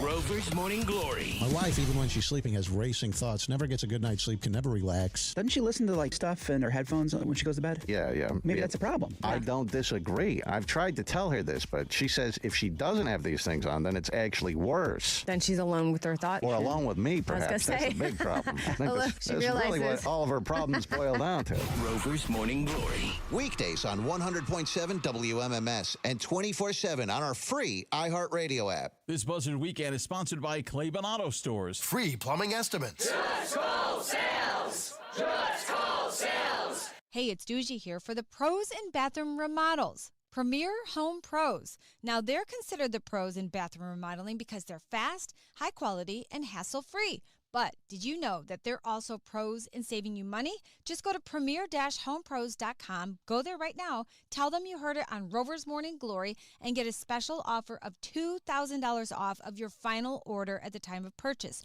Don't wait because that's $2,000 off of your dream bathroom at premier-homepros.com. The Jeep brand has always stood for American freedom. And now we're standing with you with Employee Pricing Plus. Hurry into your Jeep brand dealer for details today and join the family. Jeep, there's only one. Offer valid on select 2024 and 2025 Jeep brand vehicles for non-FCA employees and retirees. $200 admin fee applies. Not all buyers will qualify. Restrictions apply. Does not apply to leases. Ends June 2nd, 2025. Jeep is a registered trademark of FCA US LLC. Buckle up for Top Thrill 2 at Cedar Point, the world's tallest and fastest triple launch coaster. Then shift into gear as you reach rubber-burning speeds of 120 miles per hour, soaring 420 feet into the sky on the world's only vertical speedway. Race over to cedarpoint.com to grab your 2025 Summer Pass and get unlimited visits through Labor Day. Just 5 payments of $18 plus free parking. After initial payment plus taxes and fees. Online only. Hey, it's Charlie for Classic Chevy and Mentor. They have a huge lineup of new and pre-owned vehicles. Jeremy Hamilton and his award-winning team believe in treating you with integrity and transparency, and they're offering the best pricing with low interest rates, like 0% for up to 60 months on 2024 Suburbans and Tahoes, or 0.9% interest for up to 60 months on 2025 1500 Silverados. Visit Classic Chevy and Mentor or driveclassicchevy.com. Together, let's drive. Future health, weight loss. Ozempic, but better? It's called Zepbound and is now available from Future Health. Ozempic, but even better results. Go to futurehealth.com to get access to the best price on the market for Zepbound for only $3 a day. No insurance needed. Visit futurehealth.com. Future without the E to start losing weight this week. Future health, weight loss. Data based on independent study sponsored by Future Health. Future Health is not a healthcare services provider. Meds are prescribed at provider's discretion. Rocket.com is the new home for all things home ownership. Whether you're buying your first home, finding your next one, or unlocking home equity to fund one of your dreams, there's only one destination that has everything you need to get started all under one roof. Get started today at Rocket.com. Rocket. Own the dream. Doug. Here we have the Limu Emu in its natural habitat, helping people customize their car insurance and save hundreds with Liberty Mutual. Fascinating. It's accompanied by his natural ally, Doug. Limu, is that guy with the binoculars watching us? Cut the camera. They see us. Only pay for what you need at libertymutual.com. Liberty, liberty, liberty, liberty. Savings vary. Underwritten by Liberty Mutual Insurance Company and affiliates. Excludes Massachusetts. This is Joe Cordell of Cordell & Cordell. Cordell & Cordell is the largest family law firm in the country, with over 35 years of helping clients navigate divorce. That does give us certain advantages, for example, in experience and resources. But being big doesn't mean less personal or less local. Our attorneys live and work in your community, and as neighbors, they understand the challenges your families face. If you're a guy facing divorce, remember, Cordell & Cordell, a partner you can count on. 5005 Rockside, Cleveland. CordellCordell.com. The DQ Sauced and Tossed Chicken Strip Baskets have more flavor than your taste buds know what to do with. We start with all white meat, breaded, seasoned, and fried to crunchy perfection. Next, we double down and toss them in honey barbecue or new buffalo sauce. Serve them up with DQ fries, Texas toast, and house-made Hidden Valley Ranch, and you've got flavor on flavor on flavor. Get the Sauced and Tossed Chicken Strip Basket in honey barbecue or new buffalo right now at DQ. Happy tastes good. Participation may vary. Watching Clorox cleanup spray dissolve tough grime in the shower feels like... Wait, this really just happened? I'm shocked. Underwear and everything? It feels like being able to zip up your overpacked suitcase on the first try. Smooth. With Clorox, clean feels satisfying. Clean feels good. Use as directed. The Rock and Roll Hall of Fame invites you to a celebration of 50 years of legendary performances and musical sketches in the new Saturday Night Live exhibit, 50 Years of Music. Transport to New York City as you step inside the recreation of the famed Studio 8H facade in Rockefeller Center and create your own moment as host of the show. The Rock Hall is the only place you can view the entire musical performance archives. So grab your tickets now at rockhall.com. It's Alan. Cool off this summer at Northeast Ohio McDonald's with an icy frozen Coke, frozen Sprite Limonade, or frozen Fanta Blue Raspberry. My favorite, all just $2. Small, medium, or large, you pick any flavor. They've got them all summer long. Every time you buy one, 10 cents goes to Ronald McDonald House Charities of Northeast Ohio. Every year, thousands of families whose kids get medical care throughout Northeast Ohio are served by Ronald McDonald House Charities. Hit up McDonald's this summer. Prices and participation may vary. Cashback is not available on gas in New Jersey and Wisconsin. Hey, good morning. You're heading to the airport, right? Yep, thanks for checking. I like the car. How long have you been a rideshare driver? About 3 years now. I really enjoy it. Isn't it hard to make money these days with the price of gas being so high? Not for me. I use Upside, the free app that gives you cash back for every gallon of gas you buy. Wait a minute. Are you saying you actually get real money back when you get gas with the Upside app? Yep, I get real cash back every time I get gas. Does that actually add up to anything? I'll make around $200 to $300. Wow, that's serious extra cash. I'm downloading the Upside app now. Download the free Upside app now to earn real cash back every time you buy gas. Use promo code SEAT for an extra 25 cents a gallon bonus on your first tank. You can cash out anytime, right to your bank account, PayPal, or a gift card for Amazon and other brands. Just download the free Upside app and use promo code SEAT for a 25 cents a gallon bonus on your first tank. That's code SEAT.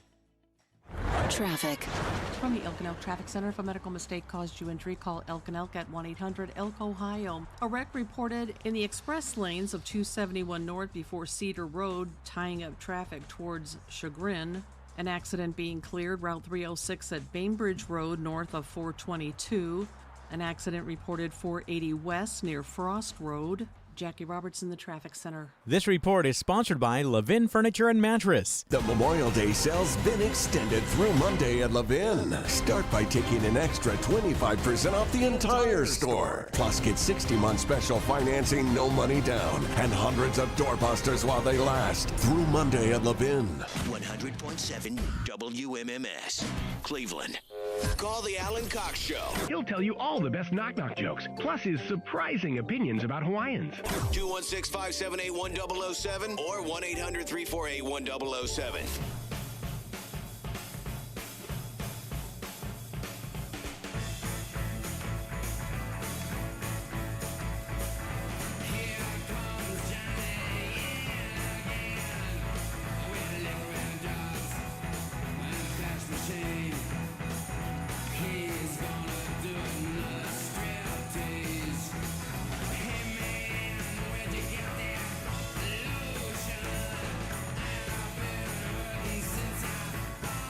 Guardians baseball tonight, 7:10 is their start. First of 3 against the Angels here at home.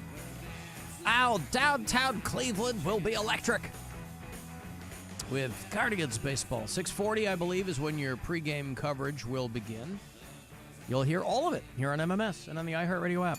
If you listen to us on the app from out of state, now tell me where you do that. Michael is a bureau chief in Lynchburg, Virginia. Michael's in Tucson, Arizona. Arizona. Is where he listens to the show. Tucson, Arizona. Lucas is in Portland, Maine. Portland. That's where the University of Maine is. Oh, yeah, dude. Up there near Portland, dude. Spencer listens down in Baton Rouge. Of course, Baton Rouge, French for Orange Club. Lexi is at Fort Bragg, North Carolina. Rick is in Nashville. And, you know, we heard from him a little while ago. We hear from Rich down in Jacksonville, Florida. He weighed in. We were talking about the Orgy DJs. His line was, "Who wants daddy's thumb?" When he walks into a sex party. But he didn't get me hip to the guy down in Jacksonville who shoved a ferret in his pants to steal it. Boy, desperate times call for desperate measures. Ferrets are, they have razor-sharp teeth. You know, they're super cute, but they always warn people. They're like, hey, this might not be a great pet for your kid. A ferret. And they stink. They stink. They're like the dicks of the animal kingdom. Those are the minks, actually. Minks are the dicks. But like ferrets, they're cute, but they've got like really sharp teeth, sharp claws. And they got a guy on surveillance camera jamming one down his shorts. Very expensive animal, by the way. Police are looking for this. Have you been out? You stupid ads. I'm just trying to show people. And they say he stole a guy putting a ferret down his shorts. $50 ferret from a pet store by stuffing the animal into his underwear. Happened 2 days ago at the Petland store on Beach Boulevard.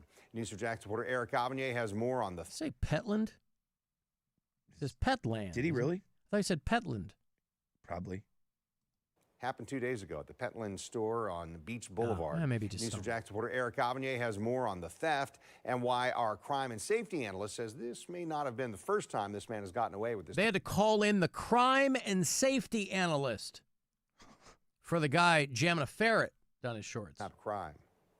Take a very good look at the man in this surveillance photo. He's wanted by Jacksonville police. Golly, that does not look like a guy who would put a ferret in his underwear, does it? No. Police, after surveillance cameras inside the Petland store on Beach Boulevard, recorded him removing a $650 ferret from its enclosure, walking over to a wall, kneeling so store employees could not see him, and then stuffing the ferret into his underwear. Another camera recorded the man using his hand to keep the ferret secure as he walked out of the building. Holly LaForte works at the store and says the theft was pretty brazen. To me, it's crazy because we have cameras all in the stores, so, Her makeup has got glitter all over it, so when she's talking to the camera, the light is catching the glitter on her face. Holly LaForte is her name. She doesn't look a day over LaThirty. Thank you. Listen, maybe this guy wasn't trying to steal a ferret. I bet they have a price tag on it. I was going to say maybe he didn't know how much it cost. First of all, why are ferrets so expensive? I can't imagine anybody's going to walk in there and go, I'll take that ferret, $650. But maybe, let's give this guy the benefit of the doubt. Maybe he wasn't stealing it to resell it on the ferret black market. Maybe this guy put it in his shorts, and that was as far as he thought about it. Maybe he was trying to do something ghastly to this ferret. Maybe he knows something about ferrets that we don't. Maybe ferrets are little freaks, and this guy knew it. If you go back to that picture of him walking out with it in his shorts, it looks like, do you think that thing peed all over him? Recorded the man using his hand to keep the ferret secure. I think that's just the light. Is that some Is shadow? It looked like his pants were soaked in the front. And I think those things are notorious for that. Maybe he peed. Because they smell like it. Holly LaForty works at the store and says the theft was pretty brazen.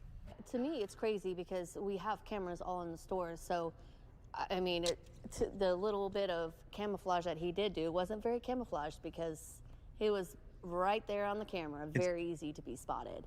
Maybe a fat lot of good it did him. It's that one shot where he's holding it, like it looks like he's holding onto his hog. Mm-hmm. That's the one that looks like it peed all over him. Looks like he got a ferret on his lip. White van. Maybe they'd give the suspect. Our manager tried to go after.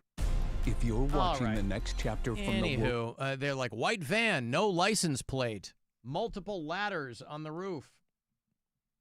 Well, anyway. And why did he choose to go down his shorts instead of up his shorts? Like, why I don't know. Push it past that part? Like, just keep it near your leg. You're asking about the logic and rationale of the guy who stole a ferret? Yes, I'm sorry. It's the season of love. Thanks for the gonorrhea. Oh, Brian. Come on, buddy. Now, that's a guy you'd never find trying to steal a ferret, sticking him down his shorts. Oh, golly, I missed 5 o'clock. It was, What's a finger bang? Right. Finger bang, bang, bang, bang, finger bang, bang, finger bang, bang, bang, bang, finger bang, bang, finger bang, bang, bang, bang, finger bang, bang, finger bang, bang, bang. I feel like that's not even the current nomenclature. Is finger bang a word that's used anymore? I think so. Okay. I mean, what else would you do? I call it sexy digital manipulation. Is that too clunky? A little bit. Okay. But you usually get bang or blast. Blast. That's what I'm thinking of. Is that the new one? Blast. I mean, it sounds like something that you get at a drive-thru, a finger blast. It does. But I think you're right. Order at DQ. Yeah. I'll have 2 finger blasts to go, please. 2 finger blasts. 1 with no whipped cream, please. At least not for another 10 minutes. Alan, that guy's an amateur. You don't hide it in your underwear. You shove a tube up your stinker and carry it out in your prison wallet. Oof. Jesus Christ. Ever seen a ferret? I mean, the thing is, like I said, it's got razor-sharp teeth. I can see if you're trying to smuggle a hamster, but Jesus Christ, a ferret? I would not. I'll tell you right now, dude. You get a ferret in there, it's not making that sound at all. Of course, that lady had to be holding a ferret for the interview as well, somebody said. Well, they're still doing a little bit of marketing. We still have some. Yep. He didn't take our only ferret. Alan, my wife's grandfather was a carpenter, and she loves saying that her grandpa made something when it comes up in conversation. One of the many items she had from him is a banana hook. And everyone on that side of her family has one that's identical. When he died, I was the first person to go into his wood shop. Tucked away on a tall shelf was a box full of banana hooks, each with a Made in China sticker. Whoops. I removed every single sticker, and that is a secret I'll take to my grave. Except for texting me and then me reading it. Right. By the way, our suite smells awesome because of Charlie's cooler. I know. That is rad. He made that? Yeah. Wow. Yeah, it was for a giveaway at Circle K. Unbelievable. Did they already give it away? Like, is it a win? Yeah. They already did it? Yeah, the winner must not have just taken it home, so he brought it here. But that thing is awesome. When he started doing that over COVID, I mean, I bought one of his early, like, squirrel picnic tables, you know? Yeah. And obviously, he has really evolved and graduated into, you know, a legit woodworker. But that is awesome. It really is. And the whole suite smells of that wood. Well, right now it smells like pine salt. The woman just cleaned the kitchen. I just almost died, by the way. Why is that? Because, usually when you mop the floor, you see the sign that says wet. Those signs just live here all the time because something's always wet. Yeah. I came around the corner, the light was off, and I slid from right about the entrance to the door. In the giant hall, all the way hallway? to the table. Yeah. No, in our suite, in the kitchen. Oh, in the kitchen. All the way to the table. And I was like, oh my God. So I took the trash can and I put it right in the doorway with the sign in front of it because she literally, it looks like she just dumped out the bucket of water and was like, all right, that's clean. Left it. It's crazy. I mean, I'd rather clean than not. Trust me. I've seen the alternative. She does a great job. But it was wet, boy. Hey! Oh, come on. There's no sign. Ow! Oh. Ow! And I've already got a tweaked back. I did not need that. Son of a bitch! Yeah, how is your back? Still hurts. Oh, dude. Yeah, it's right. It's that right on the edge feeling. All day yesterday, Rob's like, hey, if I fart wrong, this is going to happen. Oh, yeah. You know that low back where if you just turn too quick, if you sit the wrong way, anything could turn it where I'm not going to move for 2 days. And it's right there. So I went home and I iced it last night. And then I took some ibuprofen today. And we'll see. If it doesn't go out by tonight, I'm hoping I'll be fine by tomorrow. But it's right on that edge. So slipping wasn't great. Alan, what would it sound like if David Lee Roth had a ferret in his prison wallet?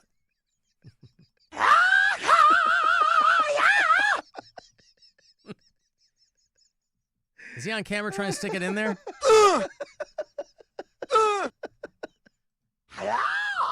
Did it hurt? Yes.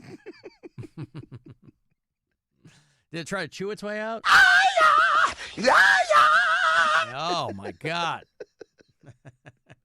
How you getting out of that pet store? Oh, God, I'm running.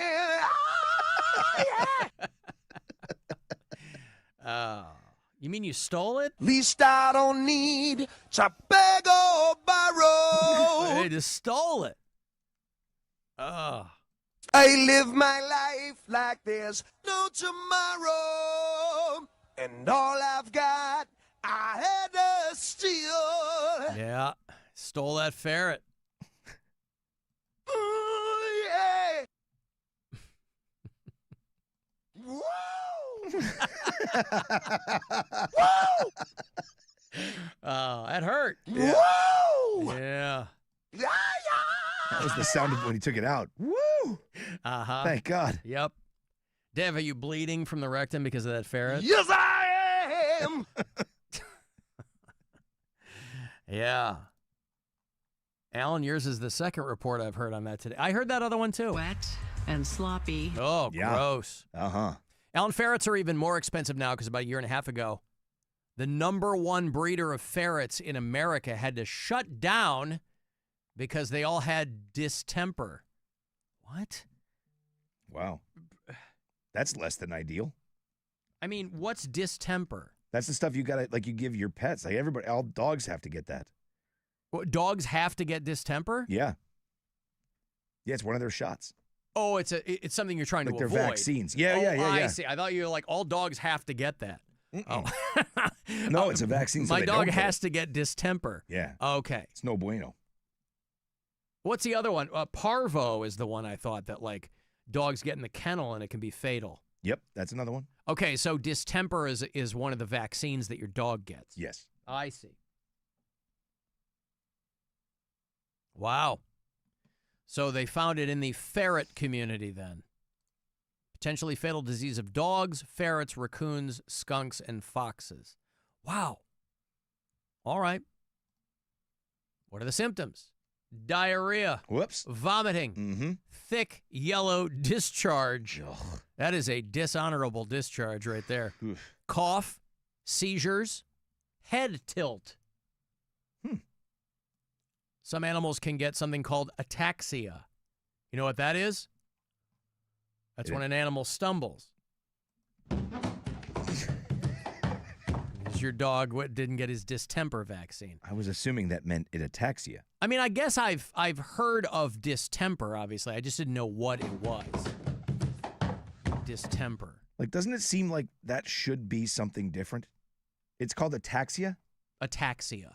Yeah, so the dog ataxia, that's what it should mean. Is I mean, when it people can attacks get you- that. People can get that too. It's a neurological thing, but I think in animals, obviously, because all they're doing is walking around, like they're kind of off kilter. Whereas people, it's the same thing, but we have more movements than animals do. So it's like people can get real clumsy, but it can affect your eyes and just, everything. It's a nerve disease. But, okay. Well, anyway, thank you for that. Appreciate it. Oh, you sent me the thing on small talk. Yeah. And I think this is great. The magical questions. Now, I consider myself pretty good at small talk. It's not something I enjoy, but in a pinch, I'm pretty good, right? I can seem folksy. I can be charming. I can fake the normal movements of a human man pretty well. And so this thing here about the magic questions that can help you cut through the small talk. You find yourself in a situation where you don't know it. Now, what I do to be charming is I'll see a group of people talking at a party or something, and I'll just walk up to them and stand there. You know, like the new guy in the office? Yeah. I'll just stand there in front of them, and then I'll wait for them to say something. Then I'll go, oh, isn't it just? And then we're off to the races. Do you? Really? I really want that to be true so badly. There's like 3 people that work here I still haven't talked to No. once. Literally, you know what I do? If it's like a work thing or if it's I'll just walk over to a group of people and I'll go, I'm just going to insert myself into your conversation. And insert myself. Hey, baby. What's the greatest concert you've ever been? These are the magical questions. Yeah, that's what I'm saying. Like, what's your favorite quitting a job story? Hi, I'm Rob. Well, because they go, well, questions like, what do you do for a living? What do you think about the weather? These are better than that. But nobody's walking up going, hey, what do you think about the weather? Hey, how you doing? I'm Rob. What's your name? Jim? Oh, Jim, nice to meet you. What's the worst gift you've ever been given? And I'm literally so random. I'm the worst at small talk, right? So I'm trying to be taught how to do this, and I would never do this. I could never go up to someone and hey, what's the best show you've ever seen? As like an introductory question?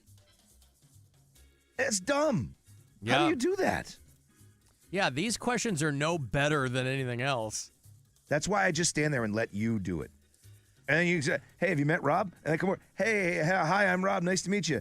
Oh, yeah, cool, thank you. And then I'm fine. Have you met Rob? That's what I like to do. Hey, This is Rob. Hey, how are you? Nice we to call meet him the you. clit rattler. Hey. Yeah, that's it. Yeah. Do we want to talk about what we learned this week? Do you have I things did learn a what few we things. Learned? Okay. The Alan Cox Show asks, anyone? So, what did we learn this week? Anyone? I guess I'll have to dig in a little bit and see if I learned anything. Okay, what do you have? What did you learn? I've learned this week, Alan, that you eat your banana like a lunatic. Oh, okay, naked. Yeah, the fact that you do not peel a banana in that normal sense where you have a holder is just very, very odd to me. I learned that and I probably already knew this, but it was confirmed, I'm going to be the only person on this show enjoying the Speedo summer. You sure are. Because we're looking at a Speedo summer for straight guys. Yeah, no, not and apparently for me. I'm going to be the only one enjoying it. God bless you, Alan. Okay. You've worked very hard to enjoy that, so I hope you do. Okay. I learned that Cameron Bure is going to be filming a Hallmark movie in Medina with a hobo. Right. What else did I learn? Oh! it had never occurred to me to consider the grooming habits of the high school nuns who taught me in school. You just took my third. Oh, go ahead. No, it's the same one. It's exactly that. I had never thought about it. What did you have? Nun Bush isn't just a brand of shoes. Yeah. Oh, come on. Oh, that was so good. I stand by it, though. I do think they're massive. I think there's not a whole lot of grooming going on there. I mean, I did learn, I guess I could say I learned that bussin' is busting a nut. Yeah. You mentioned that, but I guess I'd never thought about it. Yeah, it's why I never allowed it in the house. Bussin'. The kids be like, oh, this is so bussin'. Stop that! You don't talk about... Oh, yes! You don't talk about busting a nut in this house. Right. Anything else? Nothing. That's all I got. Okay, good. Okay, solid. Thanks, guys, for hanging out. We will reconvene with you on Monday. Where can people hit you up over the weekend? WMMS Rob on Instagram. I'm on your socials at Alan Cox Show. Tomorrow night is our metal show here on the Buzzard. It's called 2 Hours to Midnight. We start at 10 p.m. sharp. Me and Corey Roddick and Pat Butler. If you're into heavy metal, boy, are you set. We got 120 minutes of it. New stuff, old stuff, local stuff. 2HTM at WMMS.com, by the way, if there's something you want to submit to us. Sunday morning, the Weekend Cox. That is 2 hours of the best stuff from the week, all condensed into another 120 minutes. 8 a.m. every Sunday. And then we'll talk to you on Monday afternoon. Thanks very much for hanging out. Guardians baseball is minutes away. Pre-game shortly after 6:30, 7:10 first pitch around the corner here at Progressive Field against the Los Angeles Angels of Anaheim. And you want to email me for anything, that's just Alan at AlanCoxShow.com. If you listen to the program on our iHeartRadio app, you can leave messages there. Otherwise, the show is wherever you get your podcasts. You'll find it. And the After Hours line for your voicemails, 216-986-8903, if you want to drop us something. And that's it. Have a good weekend. Thanks, guys. Do something dangerous. I will see you in hell. And now I must leave you as the Brady Bunch is on, and I find 4 of those children incredibly arousing. Get out of here. Be careful of